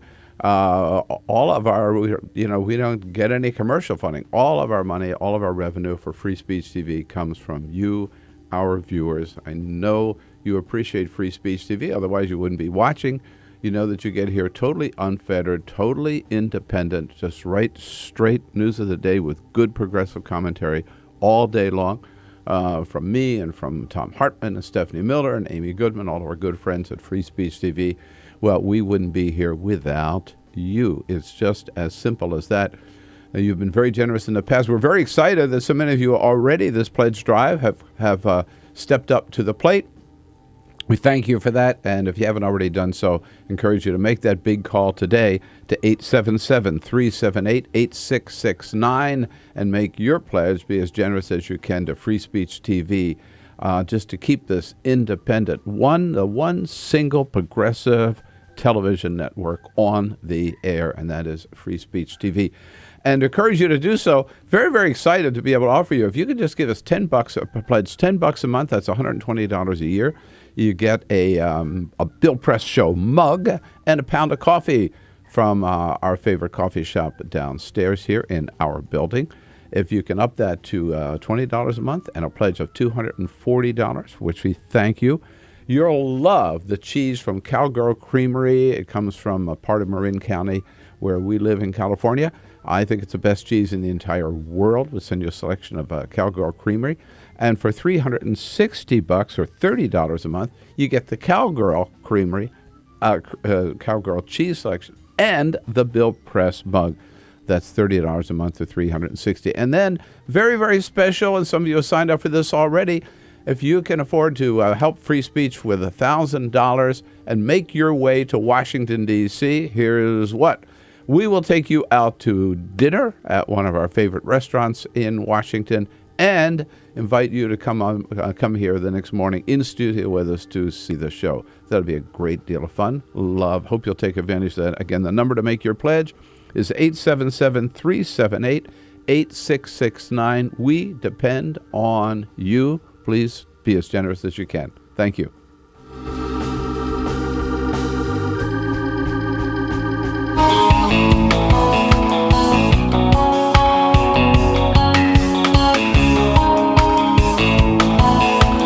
on your radio, on TV, and online. This is The Bill Press Show. 12 minutes now before the top of the hour. Don't forget that S1174. Get the word out to your senators that they ought to get on board. No reason not to. Something else going on at the White House that I mentioned briefly on the show yesterday, but raised myself at the briefing yesterday with Jay Carney, and that is a little trouble with the president's nominee to be the next Surgeon General of the United States. His name is Dr. Vivek Murthy. He is a surgeon at one of the top hospitals in Boston. He is also the founder and president of a group called Doctors for America, which supports the Affordable Care Act. And he is in a little trouble. He would be the first Indian American to serve as Surgeon General. He's in a little hot water today because his nomination as Surgeon General is opposed by the NRA, and they have put the fear of God into, first of all, Republicans in the Senate who have said, oh no, if the NRA is against him, we can't be for him. They have put the fear of God into 10 Democrats even in the Senate who are afraid to buck the NRA, most of them running for re-election. And sadly, they are forcing the White House to back down a little bit. By the way, and all of this is because Dr. Murthy once said something which happens to be true, even if the NRA doesn't like it. He said, quote, guns are a healthcare issue. Guns are a healthcare issue. So I asked Jay Carney yesterday, is it true? Are you backing away from your guy? Has the White House abandoned your nominee for Surgeon General of the United States? Jay Carney said, oh, no, where'd you get that idea? No, well, Dr. Murthy is a dynamic entrepreneurial practitioner who has dedicated a lot of time, energy, and passion to health and wellness. As Surgeon General, he will be a powerful messenger on these issues and each of the tenets of health, nutrition, activity, and resilience. Dr. Murthy, as you know, was approved out of committee with bipartisan support. Jay Carney but after the confirmation vote of Debo Adegbile, we are recalibrating the strategy around Dr. Murthy's floor vote. We expect him to get confirmed ultimately and be one of the country's most powerful messengers on health and wellness. So we're recalibrating our approach, but in answer to your question, no. Notice the word recalibrating, right? So I wanted to know, what the hell so did a lot of other people in the room, by the way, the briefing room. What does recalibrating mean? At the time, there are reportedly, again, 10 Senate Democrats who said they will not vote for him because of the opposition of the NRA. Is the president talking to these Democrats? Think he can persuade them? We are recalibrating and assessing our strategy moving forward with the nomination in light of the vote that I just mentioned. Dr. Murthy emerged out of committee with a bipartisan vote of support, and we will make assessments about how and when to move forward accordingly. Now, recalibrate does not mean different nominee. Correct. So the White House is saying they're still behind this guy, but I got to tell you, if I were him, I'd be nervous, right? Recalibrating. If I'm nominated for a position in the administration, and then I get a call from the White House and they say, you know what? There's a lot of opposition to you, so we're recalibrating our approach to your appointment. Gee, thanks. I think I'd be looking for another job, right? I certainly wouldn't be packing my bags, which I think is outrageous. What can the position of Surgeon General is a very, very important position, particularly because of the message and because of the priorities and because of the leadership that person, he or she, can provide in terms of public health. But they can't do anything. They have no authority under the law to force anybody, for example, to give up their guns or to enact any gun control measures or whatever. And the fact that this doctor, who has treated so many victims of gun violence in the emergency room, would say guns are a healthcare issue, is not enough to have Republicans refuse to support him, Democrats refuse to support him, or to have the White House back down. The NRA is just not that powerful, and they are dead wrong on this issue. What a disgrace that a good doctor, qualified in every other way, should be blocked from being Surgeon General of the United States just because he happens to think that we have a problem with guns in this country. Anybody with half a brain knows that. We'll come back, tell you what the president's up to today. This is the Bill Press Show. You wouldn't let money just blow out of your house.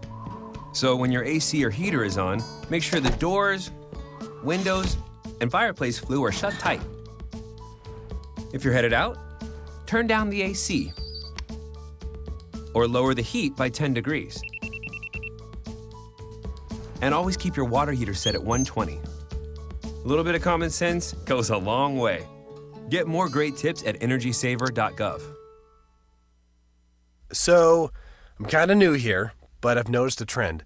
My human does this funny thing where she goes around and gets all my toys, and then she hides them in that basket by the door. But it's always the same basket, and it's always in the same place. And then she acts so surprised when I find them, but, she's putting them in the same basket. Again. It's like, hello, that's where you put it last time. You were the worst at hide and go seek.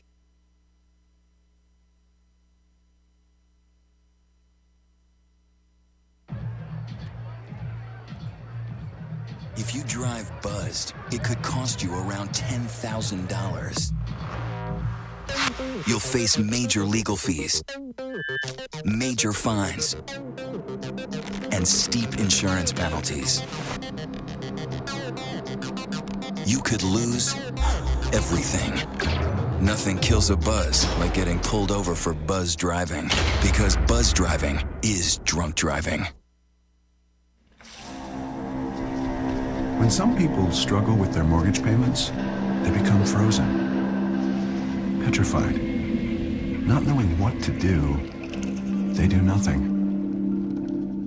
But the people who take action are far more likely to get the most positive outcome. Making home affordable is a free government program. Call now to talk one-on-one with a housing expert about the options that are right for you. Real help, real answers, right now. All right, 2 hours almost under our belt. Time to think about hour number 3 coming up with two very important guests. Peter Baker covers the White House for the New York Times. He's the author of a great new book called Days of Fire about George Bush and Dick Cheney in the White House. Peter Baker will be joining us, as well as Luke Johnson from Huffington Post, who has been covering all that's happening over in the Crimea, where Vladimir Putin has now recognized Crimea's independence. Hour number 3 coming up. Stay with us on TawkrTV, youtube.com/TawkrTV.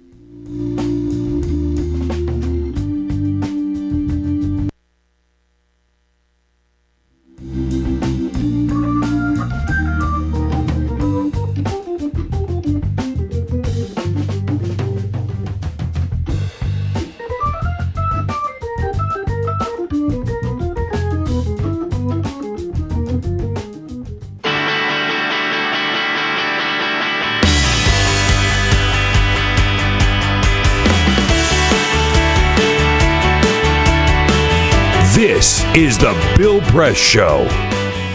Here we go. In the next hour, Peter Baker, great reporter for the New York Times, covers the White House, author of a best-selling book just out called Days of Fire about the relationship of George Bush and Dick Cheney. Excellent book. I've read it and given it away to several friends. Excellent. Peter Baker joins us at the top of the next hour. And then Luke Johnson from Huffington Post with the latest on Crimea. The president today, as we were just talking about with Samuel Rodriguez, will be awarding the Medal of Honor. This is not the Congressional Gold Medal, but it's related. He'll be rewarding the Medal of Honor to 24 recipients, veterans from the World War II, the Korean War and the Vietnam War, sort of veterans who deserved the Medal of Honor but were skipped over at the time for various reasons, some of them because they were Jews, some because they were Latinos, President catching up today. And then this evening is a DNC event at the Jefferson Hotel, an hour briefing with Jay Carney today at noon. This is the Bill Press Show.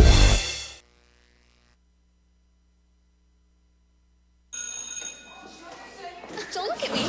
Your hair's a bit frizzy today. Oh, you should pick that up. Oh, you're such a dork, loser. Here, let me help you with that. Oops. Every day, kids witness bullying. Oh, look. Your crush is looking at you. Poor you.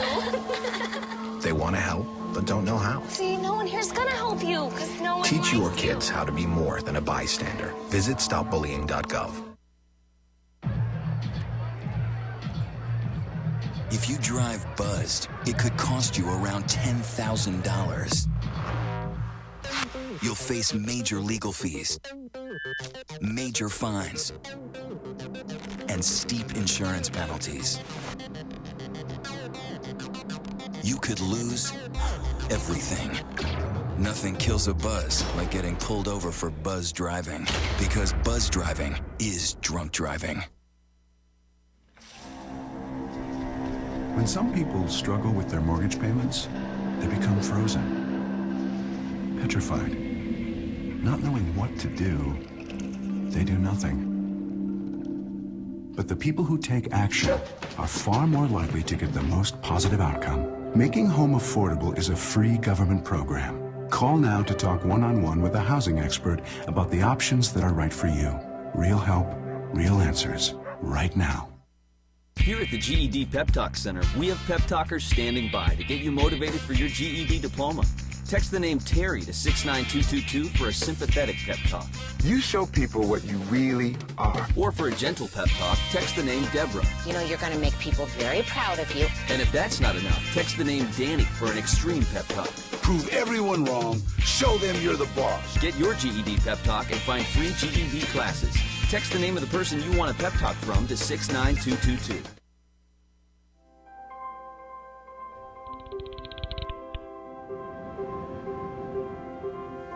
Did you see the world differently?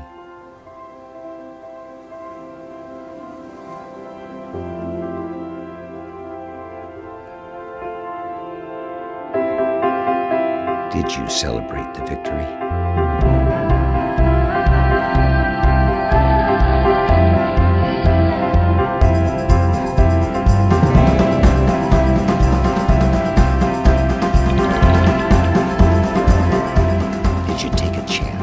So today, I state clearly and with conviction America's commitment to seek the peace and security of a world without nuclear weapons. Did you stand up against our greatest threat?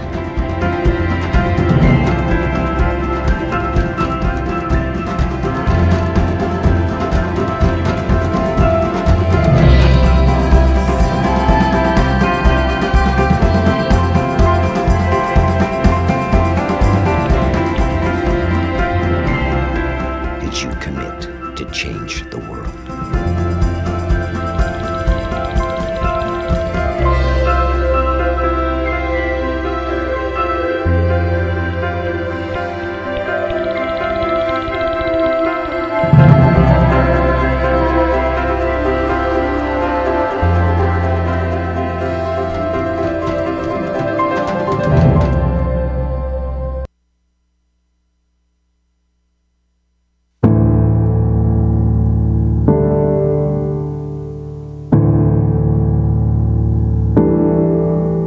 For more than 18 months, the members of AFSCME 3299 have been working to secure a new contract with the University of California.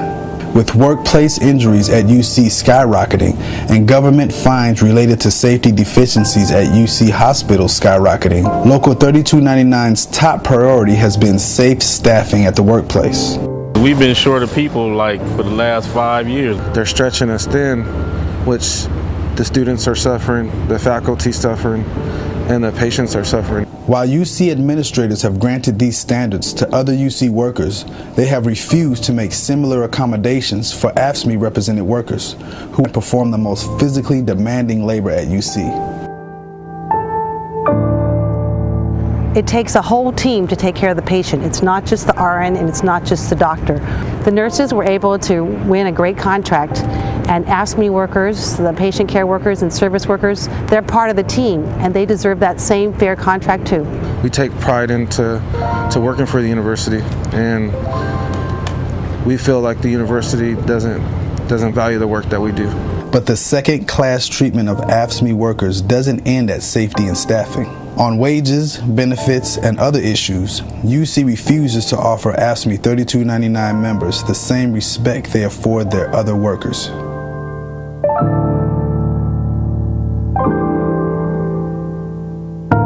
I have 3 jobs because what the university pays me is just not enough to make a living for my family and myself. 99% of service workers in the UC system make so little money that they're eligible for at least some form of public assistance. At the same time, the number of executives in the UC system that have crossed over into making at least $250,000 a year has more than doubled since 2008. The University of California has long been a beacon of hope and progress for those struggling for dignity and fairness. With such a proud history, it is disturbing to see the leadership of the university treat its lowest paid workers like second-class citizens. All workers at the university deserve equal treatment.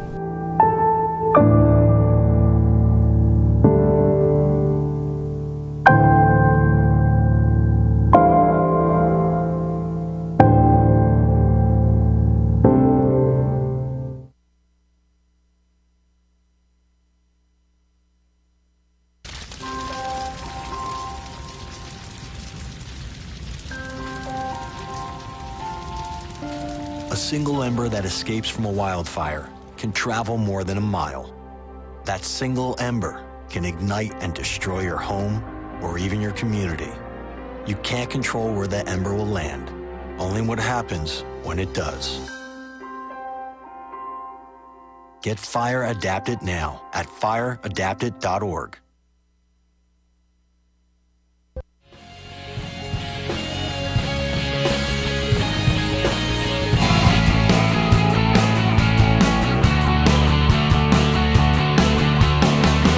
Broadcasting around the nation, on your radio, on your TV, and online. This is The Bill Press Show. Warren Buffett offers $1 billion to anybody who gets every single bracket right. I think I've got a good as chance as anybody to win that $1 billion. I'm in. Hey, good morning, everybody. What do you say? It is Tuesday, March 18. Good to see you today. And thank you for joining us as we boom out to you nationwide on your local progressive talk radio station and worldwide on our video stream at TawkrTV, youtube.com/Tawker, TAWKR-TV. Thank you for joining us. Look forward to hearing from you about the issues of the day. We'll tell you what's going on. You'll tell us what it all means to you, to your family, your community.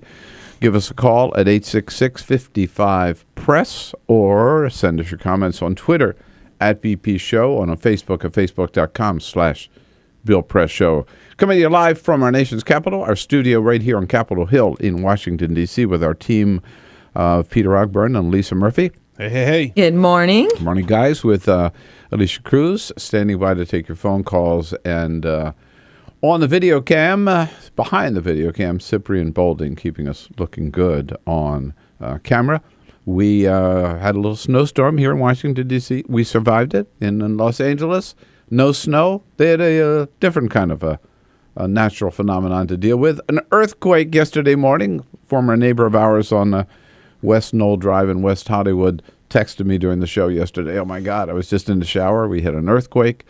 That was the same time that the crew at KTLA, Channel 11 in Washington, in L.A., Los Angeles, rather, they were starting the morning show when suddenly, sitting on the set, on air, the earthquake strikes and they dive under their desks. Here's what it sounded like.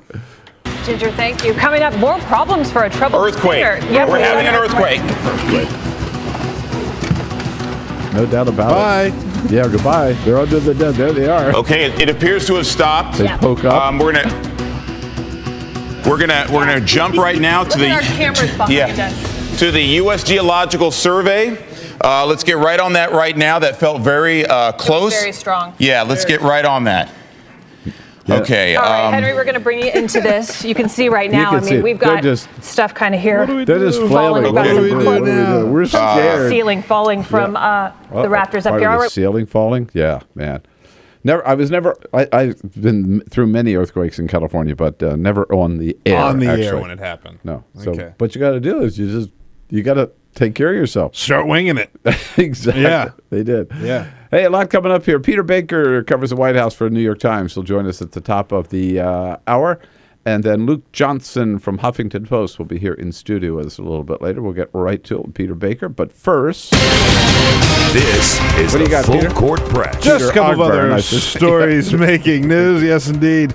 Mason Endry was one of the victims of the South by Southwest drunk driver. She had a broken leg and has been in the hospital for quite some time. She was upset that she couldn't see her favorite band, a band by the name of Jared and the Mill.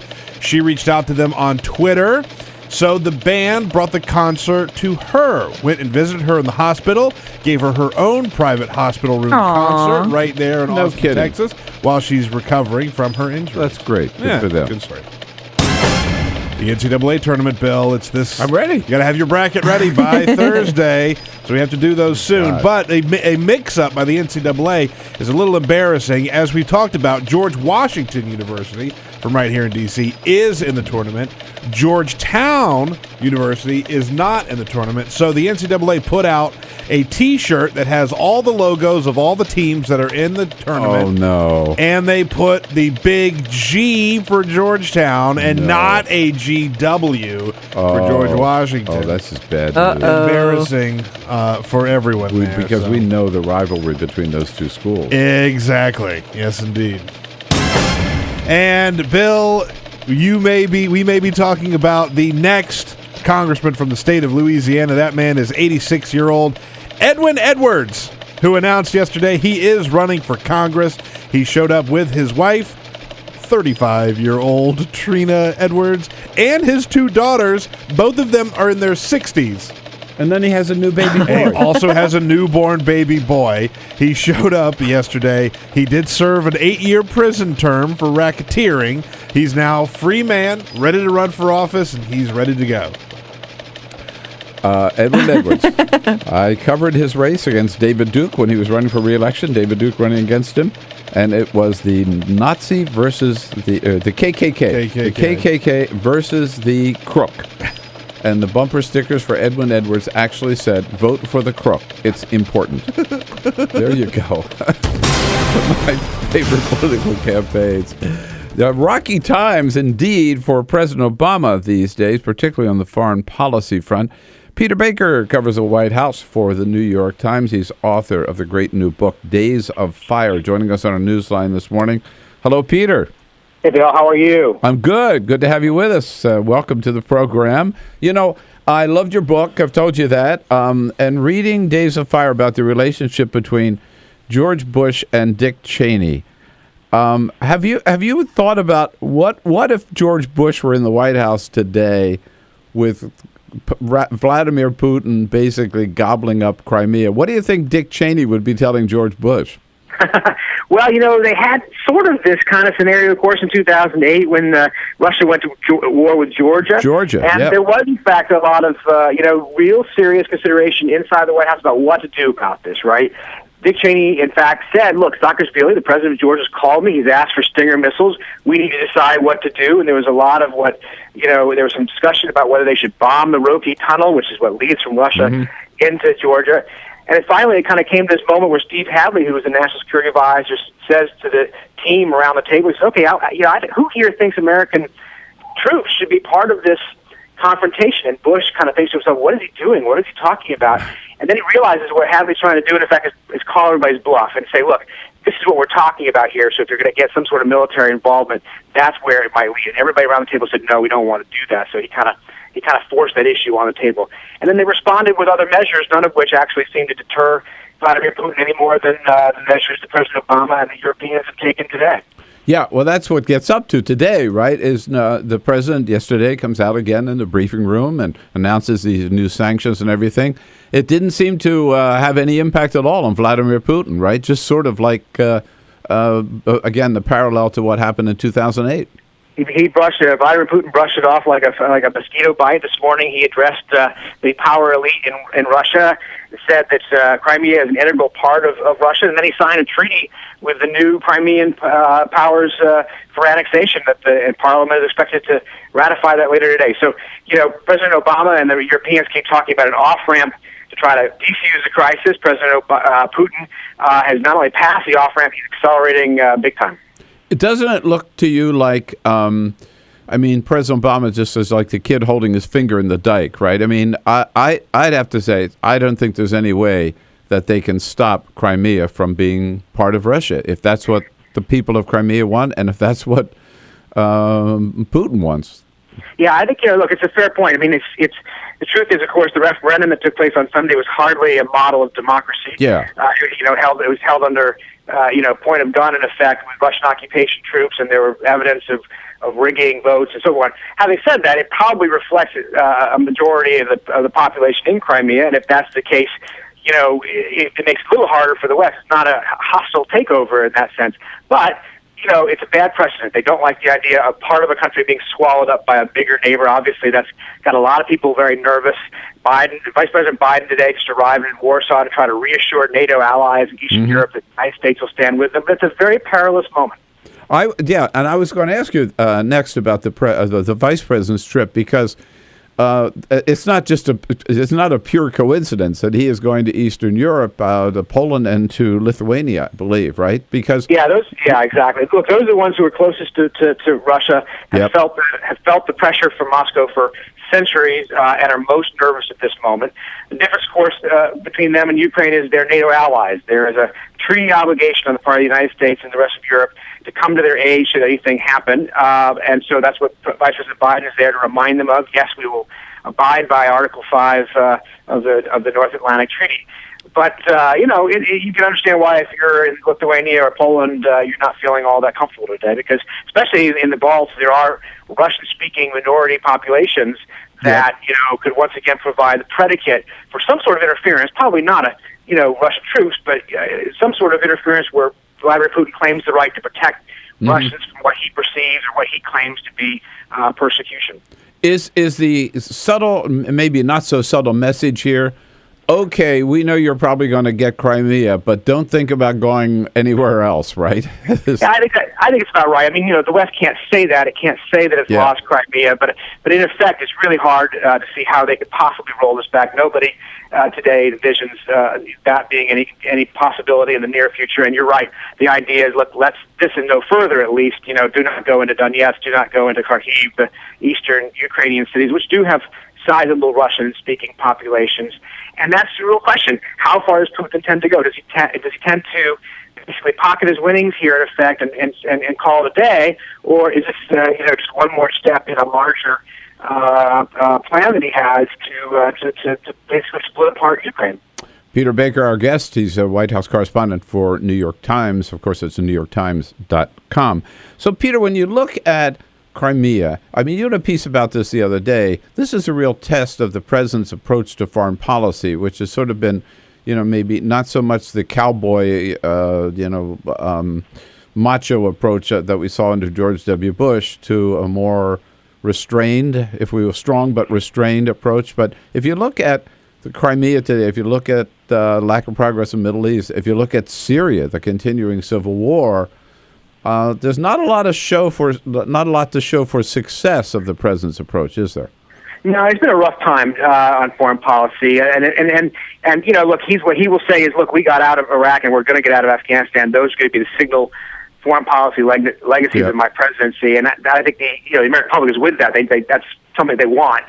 Having said that, neither country is in a great shape either, and as you say, there aren't a lot of other easy victories. One of the best parts of the foreign policy horizon right now for President Obama is Iran, where there seems to be at least some progress toward a possible deal. They just returned to Geneva this week to renew talks, but that again becomes complicated because of Russia. Russia is involved in so many different parts of the puzzle here, and if we're in sort of an open, hostile, you're out of the G8, we're not talking anymore kind of scenario with Russia, how does that affect Syria? How does that affect Iran? How does it affect our transit through Russia to get troops to and from Afghanistan? So many different parts of our foreign policy are affected by this crisis in Ukraine. Isn't that strange when you think about it, that of all the places to show any sign of progress today, that Iran would be the one, right? Yeah, well, that's right. On the other hand, there's a lesson there in some ways, right? Why has Iran come to the table? They've come to the table because, in fact, the United States and Europe stood together and put on very, very tough, crippling sanctions that forced them to back down to some extent. Now, they haven't actually come up with a lasting agreement. We don't know whether it will actually go anywhere, but the only reason they're talking is because they are feeling pressured into doing it. Can they do the same thing to Russia? That's a big, big country there with a lot of power and a lot of economic resources. So it's really an open question. Now, I want to close the circle and come back to your book, Days of Fire. George Bush and Dick Cheney have certainly taken different approaches to their post-White House days, right, in terms of speaking out on issues. You hardly ever hear from George W. Bush, whereas Dick Cheney, I haven't heard from him about Crimea, but he's out there all the time. Are the two of them, what do you know, are the two of them still in touch? Do they still talk? Are they still close? No, they're really not.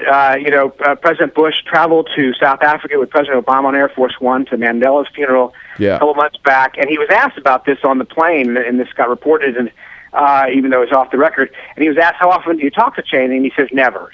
They're not as close as they once were. In fact, he basically says, well, look, he's just one of many advisors I had, sort of downplaying the centrality that Cheney had once played in his White House. And that's a sign of how much things had actually changed over those 8 years, right? Yeah. Cheney, no doubt, was the most influential vice president in history, but his influence dimmed over time. Bush and Cheney moved apart on a lot of different issues, so that by the end, they were on the opposite sides of almost every big question that was coming before that White House. And I think that today they've just sort of gone their own ways. Yeah, and as you report, the Scooter Libya thing was sort of the straw that broke the camel's back, I think, for Dick. That was a certain sign that their relationship was certainly not what it used to be, right? Yeah, that's right, exactly. Yeah. Okay. At the very end, last days of the presidency, Cheney comes to Bush and says, I think you should part. Scooter Libya, my former chief of staff, who was caught up in the CIA leak case, and Bush refused. It was a very big moment for them and a sign of their rift. Hey, Peter, great for you to join us this morning. Thanks so much for all your insights and your good hard work, and I'll look for you down at the ranch. Great talking to you. Thanks for calling. Peter Baker, New York Times White House correspondent.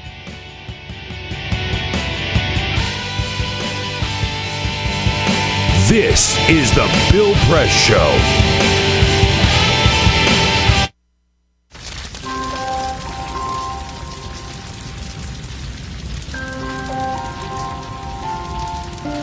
A single ember that escapes from a wildfire can travel more than a mile. That single ember can ignite and destroy your home or even your community. You can't control where that ember will land, only what happens when it does. Get Fire Adapted now at fireadapted.org. Columbine. Virginia Tech. Tucson. Aurora. Fort Hood. Oak Creek. Newtown. Newtown. Newtown. Newtown. How many more? How many more? How many more colleges? How many more classrooms? How many more movie theaters? How many more houses of faith? How many more shopping malls? How many more street corners? How many more? How many more? Enough. Enough. Enough. Enough. Demand a plan. Right now. As a mom. As a dad. As a friend. As a husband. As a wife. As an American. As an American. As an American. As a human being. For the children of Sandy Hook. Demand a plan. No more lists of names. It's not too soon. It's too late. Now is the time. Before we all know someone who loved someone on that list. No more lists. No more. Who they might have been. No more. If we had just done something yesterday. It's time. We can do better than this. We can do better than this. It's time. It's time. It's time for our leaders to act. Demand a plan.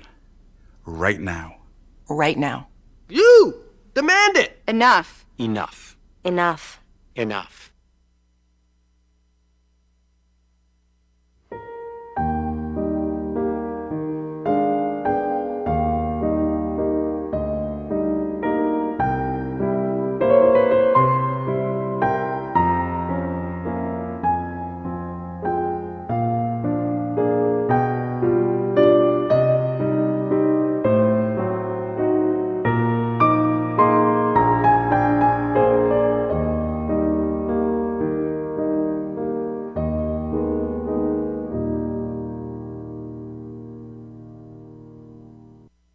None of us would want to be told we can't marry the person we love. As Americans, we believe in freedom. That's what I fought for as a Marine, and that's what we believe in as Republicans. Freedom means freedom for everyone. I didn't used to understand the importance of same-sex marriage, but after learning my brother was gay, I wanted the same rights for him. He was the best man at my wedding, and I want to be the best man at his. It's only fair that Calvin should have the freedom to marry the person he loves, too. It's time for marriage.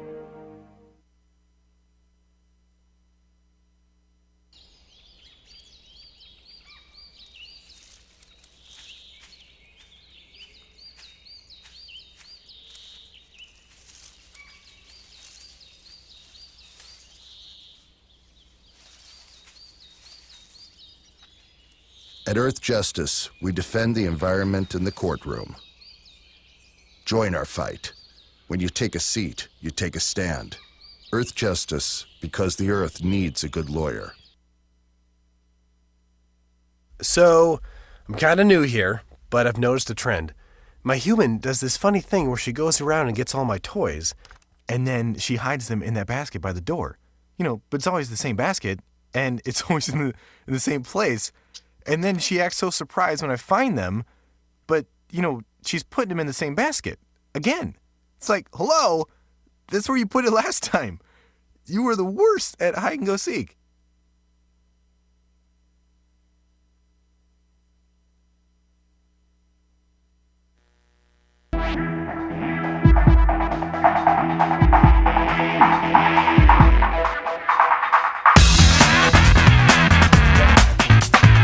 On your radio, on TV, and online. This is The Bill Press Show. Here we go at 26 minutes after the hour. On The Bill Press Show this Tuesday morning, March 18. We're still looking for Flight 370. The latest breaking news is there is no breaking news. That doesn't mean that everybody has stopped talking about it. The rumors and the theories abound. By the way, we have been sort of making some fun here in the studio and when you look up at the TV monitors, the only thing that you see that people are talking about Crimea and other issues, except on CNN. Yeah. And CNN has become the Malaysian Airlines channel that they're exclusively talking about, and they have been for the last 10 days, the missing Flight 370, which is a big story, and everybody is talking about it, and it is paying off. The New York Times reporting this morning, headline on the business section, front page of the business section, CNN's ratings surge with coverage of the mystery of the missing airliner. It's paying off for them. This is that age-old question of what this says, whether this says more about our news or about us as news consumers, right? Like, are we watching it because that's all they're giving us on CNN, or is CNN giving it to us because CNN is giving what the people want? Seems that way, right? Yeah. And they've gotten some criticism, by the way. One of the, I think it was Don Lemon, who picked up a little toy plane and was playing with it and said, now this is what it would look like if it dived down. Yeah. He was playing with this little toy plane. And that's gotten some criticism. And it was also Don Lemon who said, raised this question, maybe something otherworldly happened to the plane. Quote, Right. Especially today, on a day when we deal with the supernatural. Get out of here. We go to church, the supernatural power of God. People are saying to me, why aren't you talking about the possibility, he says, and I'm just putting it out there, that something odd happened to this plane, something beyond our understanding. Get out. What? I mean... You know what happened? It was flying along, and God opened the gates of heaven. Yeah. And said, I want you home. And the plane flew right into heaven. Yeah, that's what happened. Mm-hmm. And good they're analysis, all up there now playing their harps and looking down and laughing at us because we don't know where they are. And their cell phones don't work from heaven. And that solves that problem. Luke Johnson from Huffington Post coming up in the real world next. The Bill Press Show.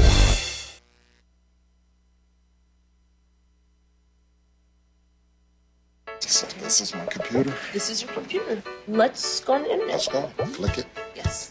Okay. I cursor in between the R and the E. Pressing dot, I want you to just push the period. She's gonna love me all over again. That's it. Jamaica, here you go. Here we go. Good job. Thank you. Thank you. And I did it by myself. Feel smarter. So, I'm kind of new here, but I've noticed a trend. My human does this funny thing where she goes around and gets all my toys, and then she hides them in that basket by the door. You know, but it's always the same basket, and it's always in the same place. And then she acts so surprised when I find them, but, you know, she's putting them in the same basket. Again. It's like, hello? That's where you put it last time. You were the worst at hide and go seek.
So, same time next week? Well, of course.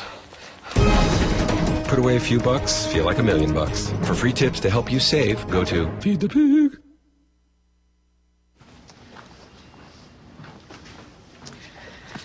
All right. I know this isn't any fun to talk about, but we should. Okay. So who's going to do what? I'll pack the dead batteries. Great. I'll only put what I don't need into a duffel bag. Perfect. That's totally unhelpful. No problem. Meanwhile, I will try to comfort everyone by speaking in a calm voice. And I'll try to get the generator going without any gas. Oh, let's not forget the cell phones, which probably won't work. Right. And who is going to handle supplies? I can forget to do a list for us. Thanks, pal. Well, I think we couldn't be any less prepared. I'm proud of you guys. Talk to your kids about who to call, where to meet, what to pack.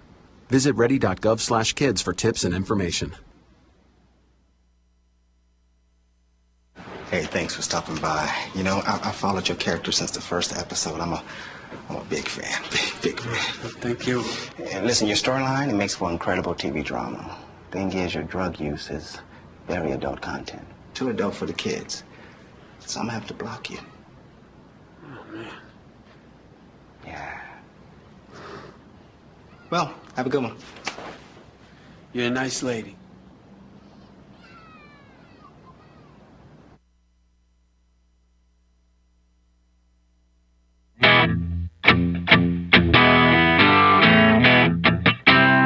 On your radio, on TV, and online. This is The Bill Press Show.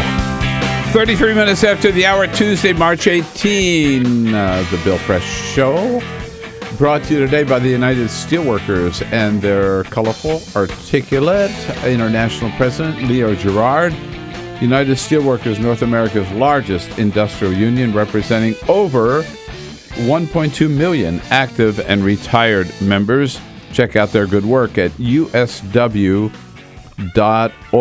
Vladimir Putin almost making it official with a remarkable speech just a few minutes ago, bringing us up to date on the latest. Luke Johnson is a political reporter. He's been all over this Ukraine story from the beginning and joins us in studio this morning. Hello, Luke. Good to see you. Hi, Bill. Good to see you. Putin stepping up to the plate today and saying that Russia signed the document making Crimea a part of Russia. He spoke for about an hour. He was very...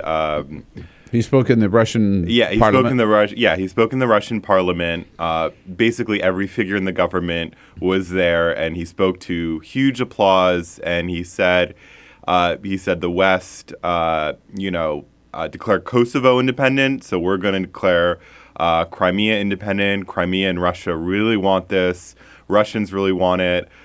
Crimea voted to become part of Russia. So how can we not ignore the free will of the people? All right. And so so yesterday, the president came out with some tough sanctions. Yeah. Tougher sanctions. And Putin, not a dent, right? Yeah, Putin basically brushed this off. My colleague Christina Wilkie and I have a piece about the Russian and American reactions to it. In D.C., the lobbyist reaction was kind of like, phew, this wasn't as bad as we hoped. The Russian markets actually rallied because the sanctions were not as tough as they wanted them to be. And in Russia, the reaction among the sanctions was kind of bemusement. They're like, "Oh, I'm sanctioned, really?" Oh. They were kind of surprised and being like, it was like a badge of honor for them to be sanctioned. They said, "Thank you for sanctioning me." Well, what's interesting to me, and this was discussed at our briefing a little bit yesterday, without getting a clear answer, is in applying sanctions against anybody who contributed to the breakup of Crimea from Ukraine, mm-hmm. Vladimir Putin was not one of those sanctioned. Right. I mean, I think it's a really big step to sanction a head of state. But the guy who's really responsible is Putin, right? Yeah, I mean, Putin makes the policy, and along with a very small inner circle, some of them were on that list, but some of them weren't on the EU's list. And as you know, Russians love holding their money in London or in other European banks. Right. So, the Crimeans, is it over now? I mean, is this the fact is that with all of our bluster and everything, mm-hmm. Putin has managed to annex Crimea, and Ukraine survives. He said, by the way, also this morning, they had no interest in any other part of Ukraine. Right. Do we believe that? Well, we don't know. I mean, he said he had no interest, but I think the way he phrased it, and I'm going by the rough translation, is that, I think he would kind of leave the option open. I mean, Lavrov said he had no plans to invade southern or eastern Ukraine. And then the next day, Russia seized a gas plant just outside Crimea. So we really don't know. I mean, I wouldn't take these things necessarily at face value. They're less than Sherman-esque. Well, the big question that I've had for a while and also came up at the briefing yesterday was, in the big scheme of things, what does it matter if Crimea is part of Russia?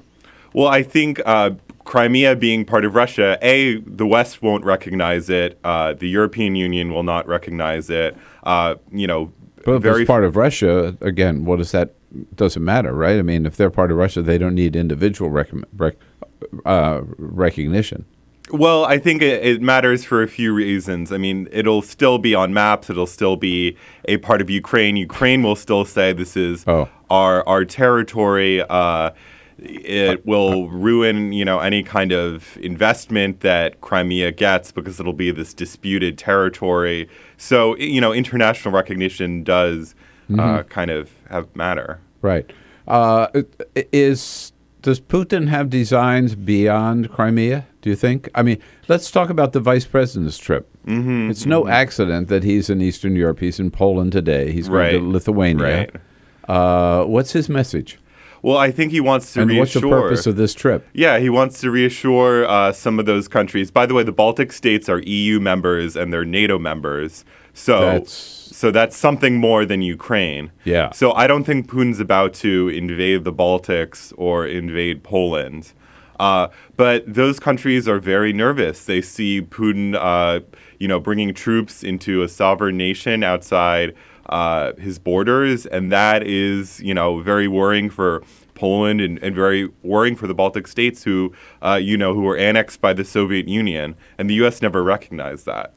We just talked to, at the top of the hour, to Peter Baker from the New York Times, who reminded us of the parallel to 2008 when Putin and Russian forces invaded Georgia. Right. And Putin ended up getting some territory, and again, nothing we could do about it, right?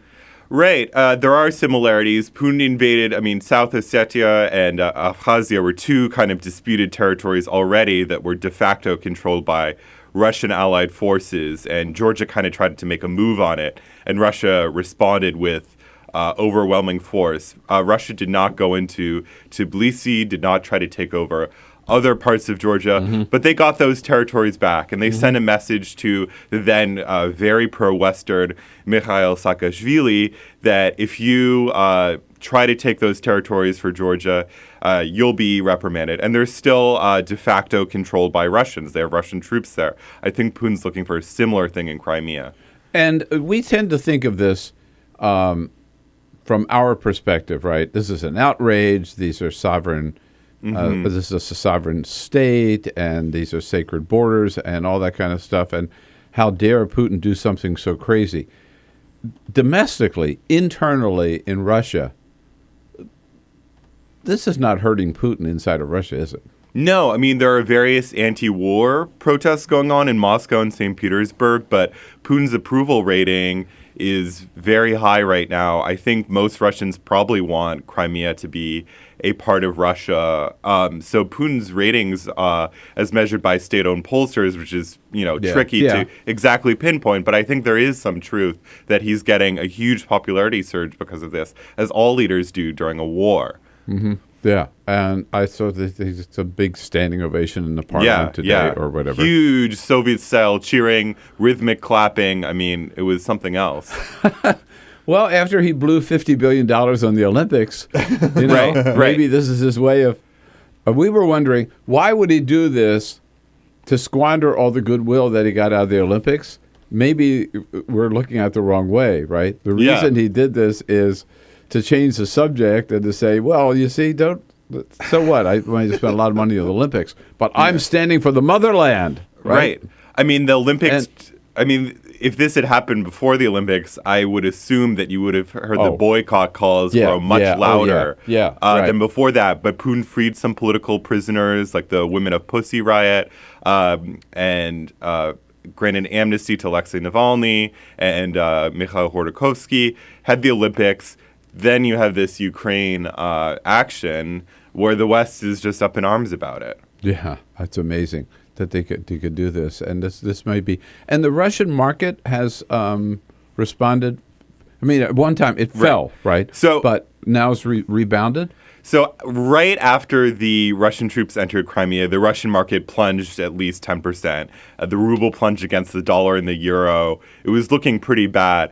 Now, after the sanctions, it went up about 3 to 5%. So it's gained a little bit of it back, but I think the chances of any sort of economic recovery in Russia for the year are gone because of this. Elisa tells me we have some of the audio from Putin's speech through translator. Yeah, it's a translator here. Unless Luke is going to do the translation here. But, and I guess this is him starting out saying Crimea was always part of Russia. In the heart and the conscience of people, Crimea has always been and remains an inalienable part of Russia. This conviction was unshakable and was transferred from generation to generation. Inalienable part of Russia. Yeah. I mentioned yesterday, we were talking with Joe Cirancione, in this week's New Yorker magazine, David Remnick points out that Solzhenitsyn, who was the great critic, right, of the Soviet Union at the time, has written and said he thinks Ukraine, the entire Ukraine, belongs to Russia and should be part of Russia. Yeah. So it is that Russian nationalism is a really strong force, isn't it? Right. And I saw Mikhail Gorbachev the other day, who the West loves, said that the Crimean referendum results should be respected, and he wanted Crimea to be a part of Russia. So, I think, even there are Russians who think what Putin is doing is bad, but even, someone like Gorbachev is, very for Crimea joining. That said, he gave it up, so this is a good way for him to kind of get it back. But, he's backing this as well. Yeah. Boy, where do we go from here? That's the tough question they're going to figure out at the White House today. Let's throw that question out there, talk about it when we come back. In effect, the West and the United States has lost this round, I think. And how do we accept that and move on without just saying we lost? Maybe we should say we lost. 866-55-PRESS with Luke Johnson from Huffington Post. This is the Bill Press Show.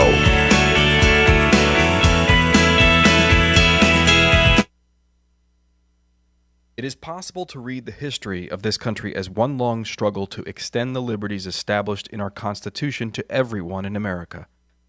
In other words, who, according to our laws and culture, gets to be considered a person? The law creates legal personhood, and movements create law and change culture. So, how have the courts passed laws to shape our culture? That history goes way back before Citizens United. 1819, Dartmouth College versus Woodward, Supreme Court case, turned a corporate charter from a government-granted charter to a contract. This ruling gave corporations standing within the Constitution.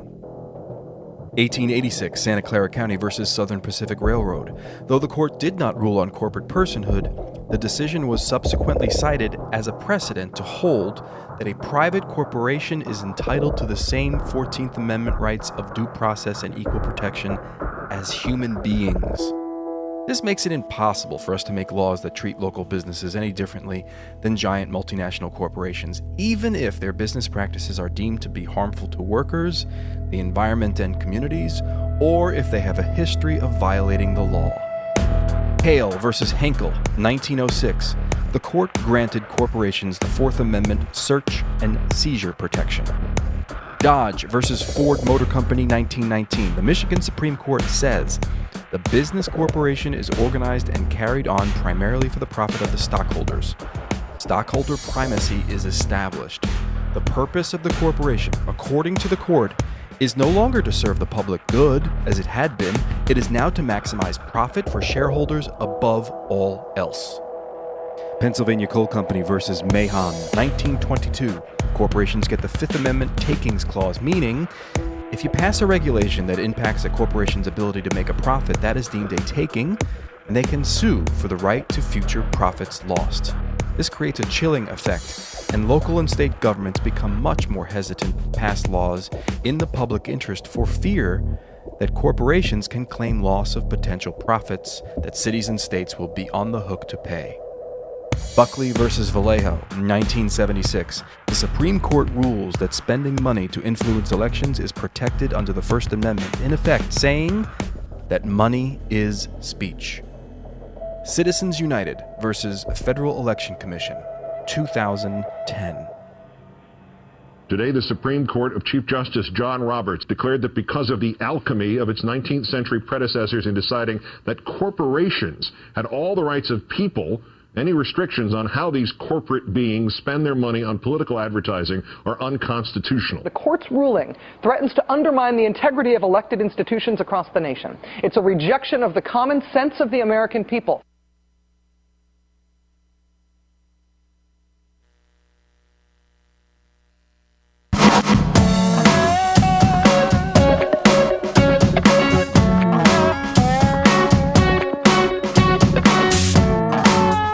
Seen on Free Speech TV and online on TawkrTV. This is the Bill Press Show. 12 minutes before the top of the hour now. Luke Johnson's in studio with us at Huffington Post. He has been assigned and just doing nothing but Ukraine, Crimea, full tilt boogie for what's 2 weeks now, right? Yeah, for 2 weeks. Yeah, about 2 weeks.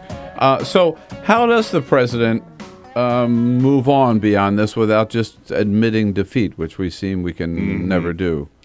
I think Obama will have to work with Europe for a harsher response, because I think their response is going to be very crucial. The U.S. can sanction more individuals, but it's really up to the Europeans whether they want to sanction more individuals or even, reduce the amount of travel visas that are to Europe and that middle class and upper class Russians love. So I think he'll have to work with Angela Merkel, David Cameron, Hollande, and people like that to develop a stronger response. But at some point, aren't we just going to have to recognize that Crimea is part of Russia? That's all there is to it, and then just stop spending any time and energy on this?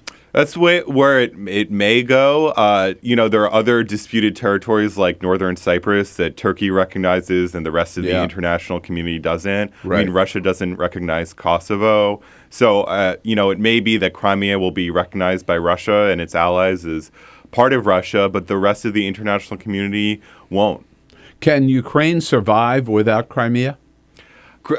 Strategically and tactically, yes, it can. Crimea doesn't contribute anything to the country in terms of natural resources or electricity or gas or anything to that effect. It remains to be seen whether the Ukraine government can withstand kind of the blow of losing Crimea, this new government. And, whatever government comes in May, it, remains to be seen what that government will do. Will they try to take it back? Will they accept its presence? Will they want some sort of negotiated settlement? We don't know. They certainly would not try to take it back militarily. Yeah, they would probably get creamed militarily. The Russian military is much larger than the Ukrainian army, and the Ukrainian military wants military assistance from Washington, but the Pentagon has so far rebuffed them. 866-55-PRESS, the toll-free number. John is calling from out in Fort Worth, Texas. Hi, John. Good morning. Hey, good morning to you guys. Hey, you got an old-school KGB colonel going against a community organizer. If you think this man is going to stop at the Crimea, this is nothing but a baby step. He knew that our president was weak, and if you don't think he is going to take the breadbasket of Europe, the Ukraine, to turn his country to an empire, you got another thing coming. This man is not going to stop. Well, he's the former KGB guy. Yeah, I mean, I think John's got a point. I mean that even though Putin said this morning, we don't want any more of the Ukraine. We're happy with this. Right. Yeah. I've got a bridge to sell you if you believe that. Right. Russia has reserved the right to take action in eastern Ukraine to defend its, quote, compatriots. They've said if there's there has been some violence in eastern Ukraine. Ironically, a pro-Ukrainian protester died, and they said they had the right to protect him. So Russia has said, we can protect eastern Ukraine. The government is not in control. So I definitely would not rule it out if they try to take Donetsk or Kharkov or some of these eastern Ukrainian cities that are predominantly Russian-speaking. And Ukraine became independent, I guess, when the Soviet Union broke up. Is that right? Yeah. So Ukraine became independent in 1991. Unlike the Baltic states, it doesn't have a huge history of independence. It's been part of Poland, Lithuania, and Great Russia, and things like that. So it became independent in 1991. But ironically, I think this Russian invasion is probably the best thing that could happen for its national identity. There's a national identity being forged against Russia and against the Russian invasion. Before, you could have said Ukraine. Yes, you mean, Ukraine. Before, you could have said that Ukraine, like, people ask, why does this country exist? I mean, even in eastern Ukraine, there are pro-Ukraine rallies. People who are speaking Russian are in support of an independent Ukraine. So the kind of public opinion is not as clear-cut as Russians and Ukrainians. And the language of Ukraine is? Official language is Ukrainian. But they're all bilingual. Yeah, most everyone speaks Russian and is not embarrassed or angry to speak Russian there, except maybe in the far west. But even they have been making steps to try to speak Russian in the name of national unity. The prime minister made an address in Russian today, this morning. He said that, in the south and east of the country, you can speak Russian, and we will not mess with that. So there's a very strong Russian-speaking component here, and the new government has purposely tried not to alienate that. Yeah. Well, I think the answer, Luke, is that we have to teach Putin a lesson, but we have to see something. Yeah. Maybe Toronto or Kamchatka. Ontario. I'm not sure. Hey, look, great to see you. Thanks so much for coming Bill. in. Thanks good for work. having me. Good reporting. Excellent job at HuffingtonPost.com. We'll be right back. This is the Bill Press Show.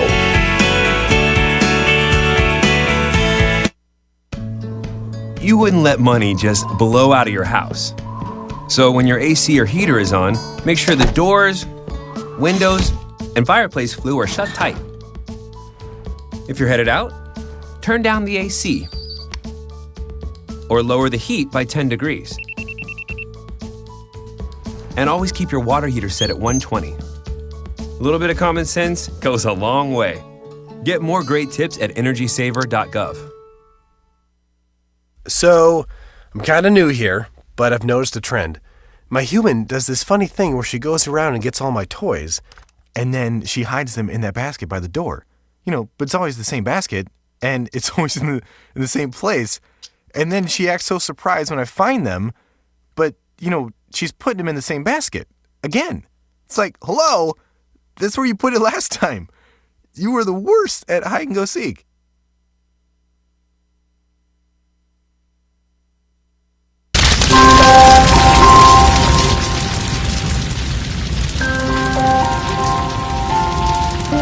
A single ember that escapes from a wildfire can travel more than a mile. That single ember can ignite and destroy your home or even your community. You can't control where that ember will land, only what happens when it does. Get Fire Adapted now at fireadapted.org.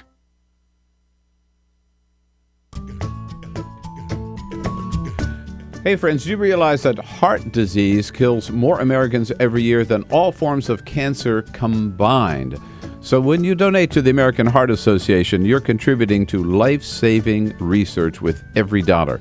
You can make your donation today through the Pop Money personal payment service.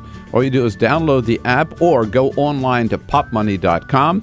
Sign up to send your donation to jessica.gramillion@heart.org. jessica.gramillion@heart.org. Here's the best part.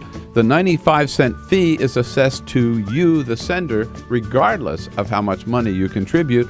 That means that 100% of your donation goes to support the ongoing research to help save lives across America. No fees are paid by the American Heart Association, getting more bang for your buck. And of course, terms and conditions apply.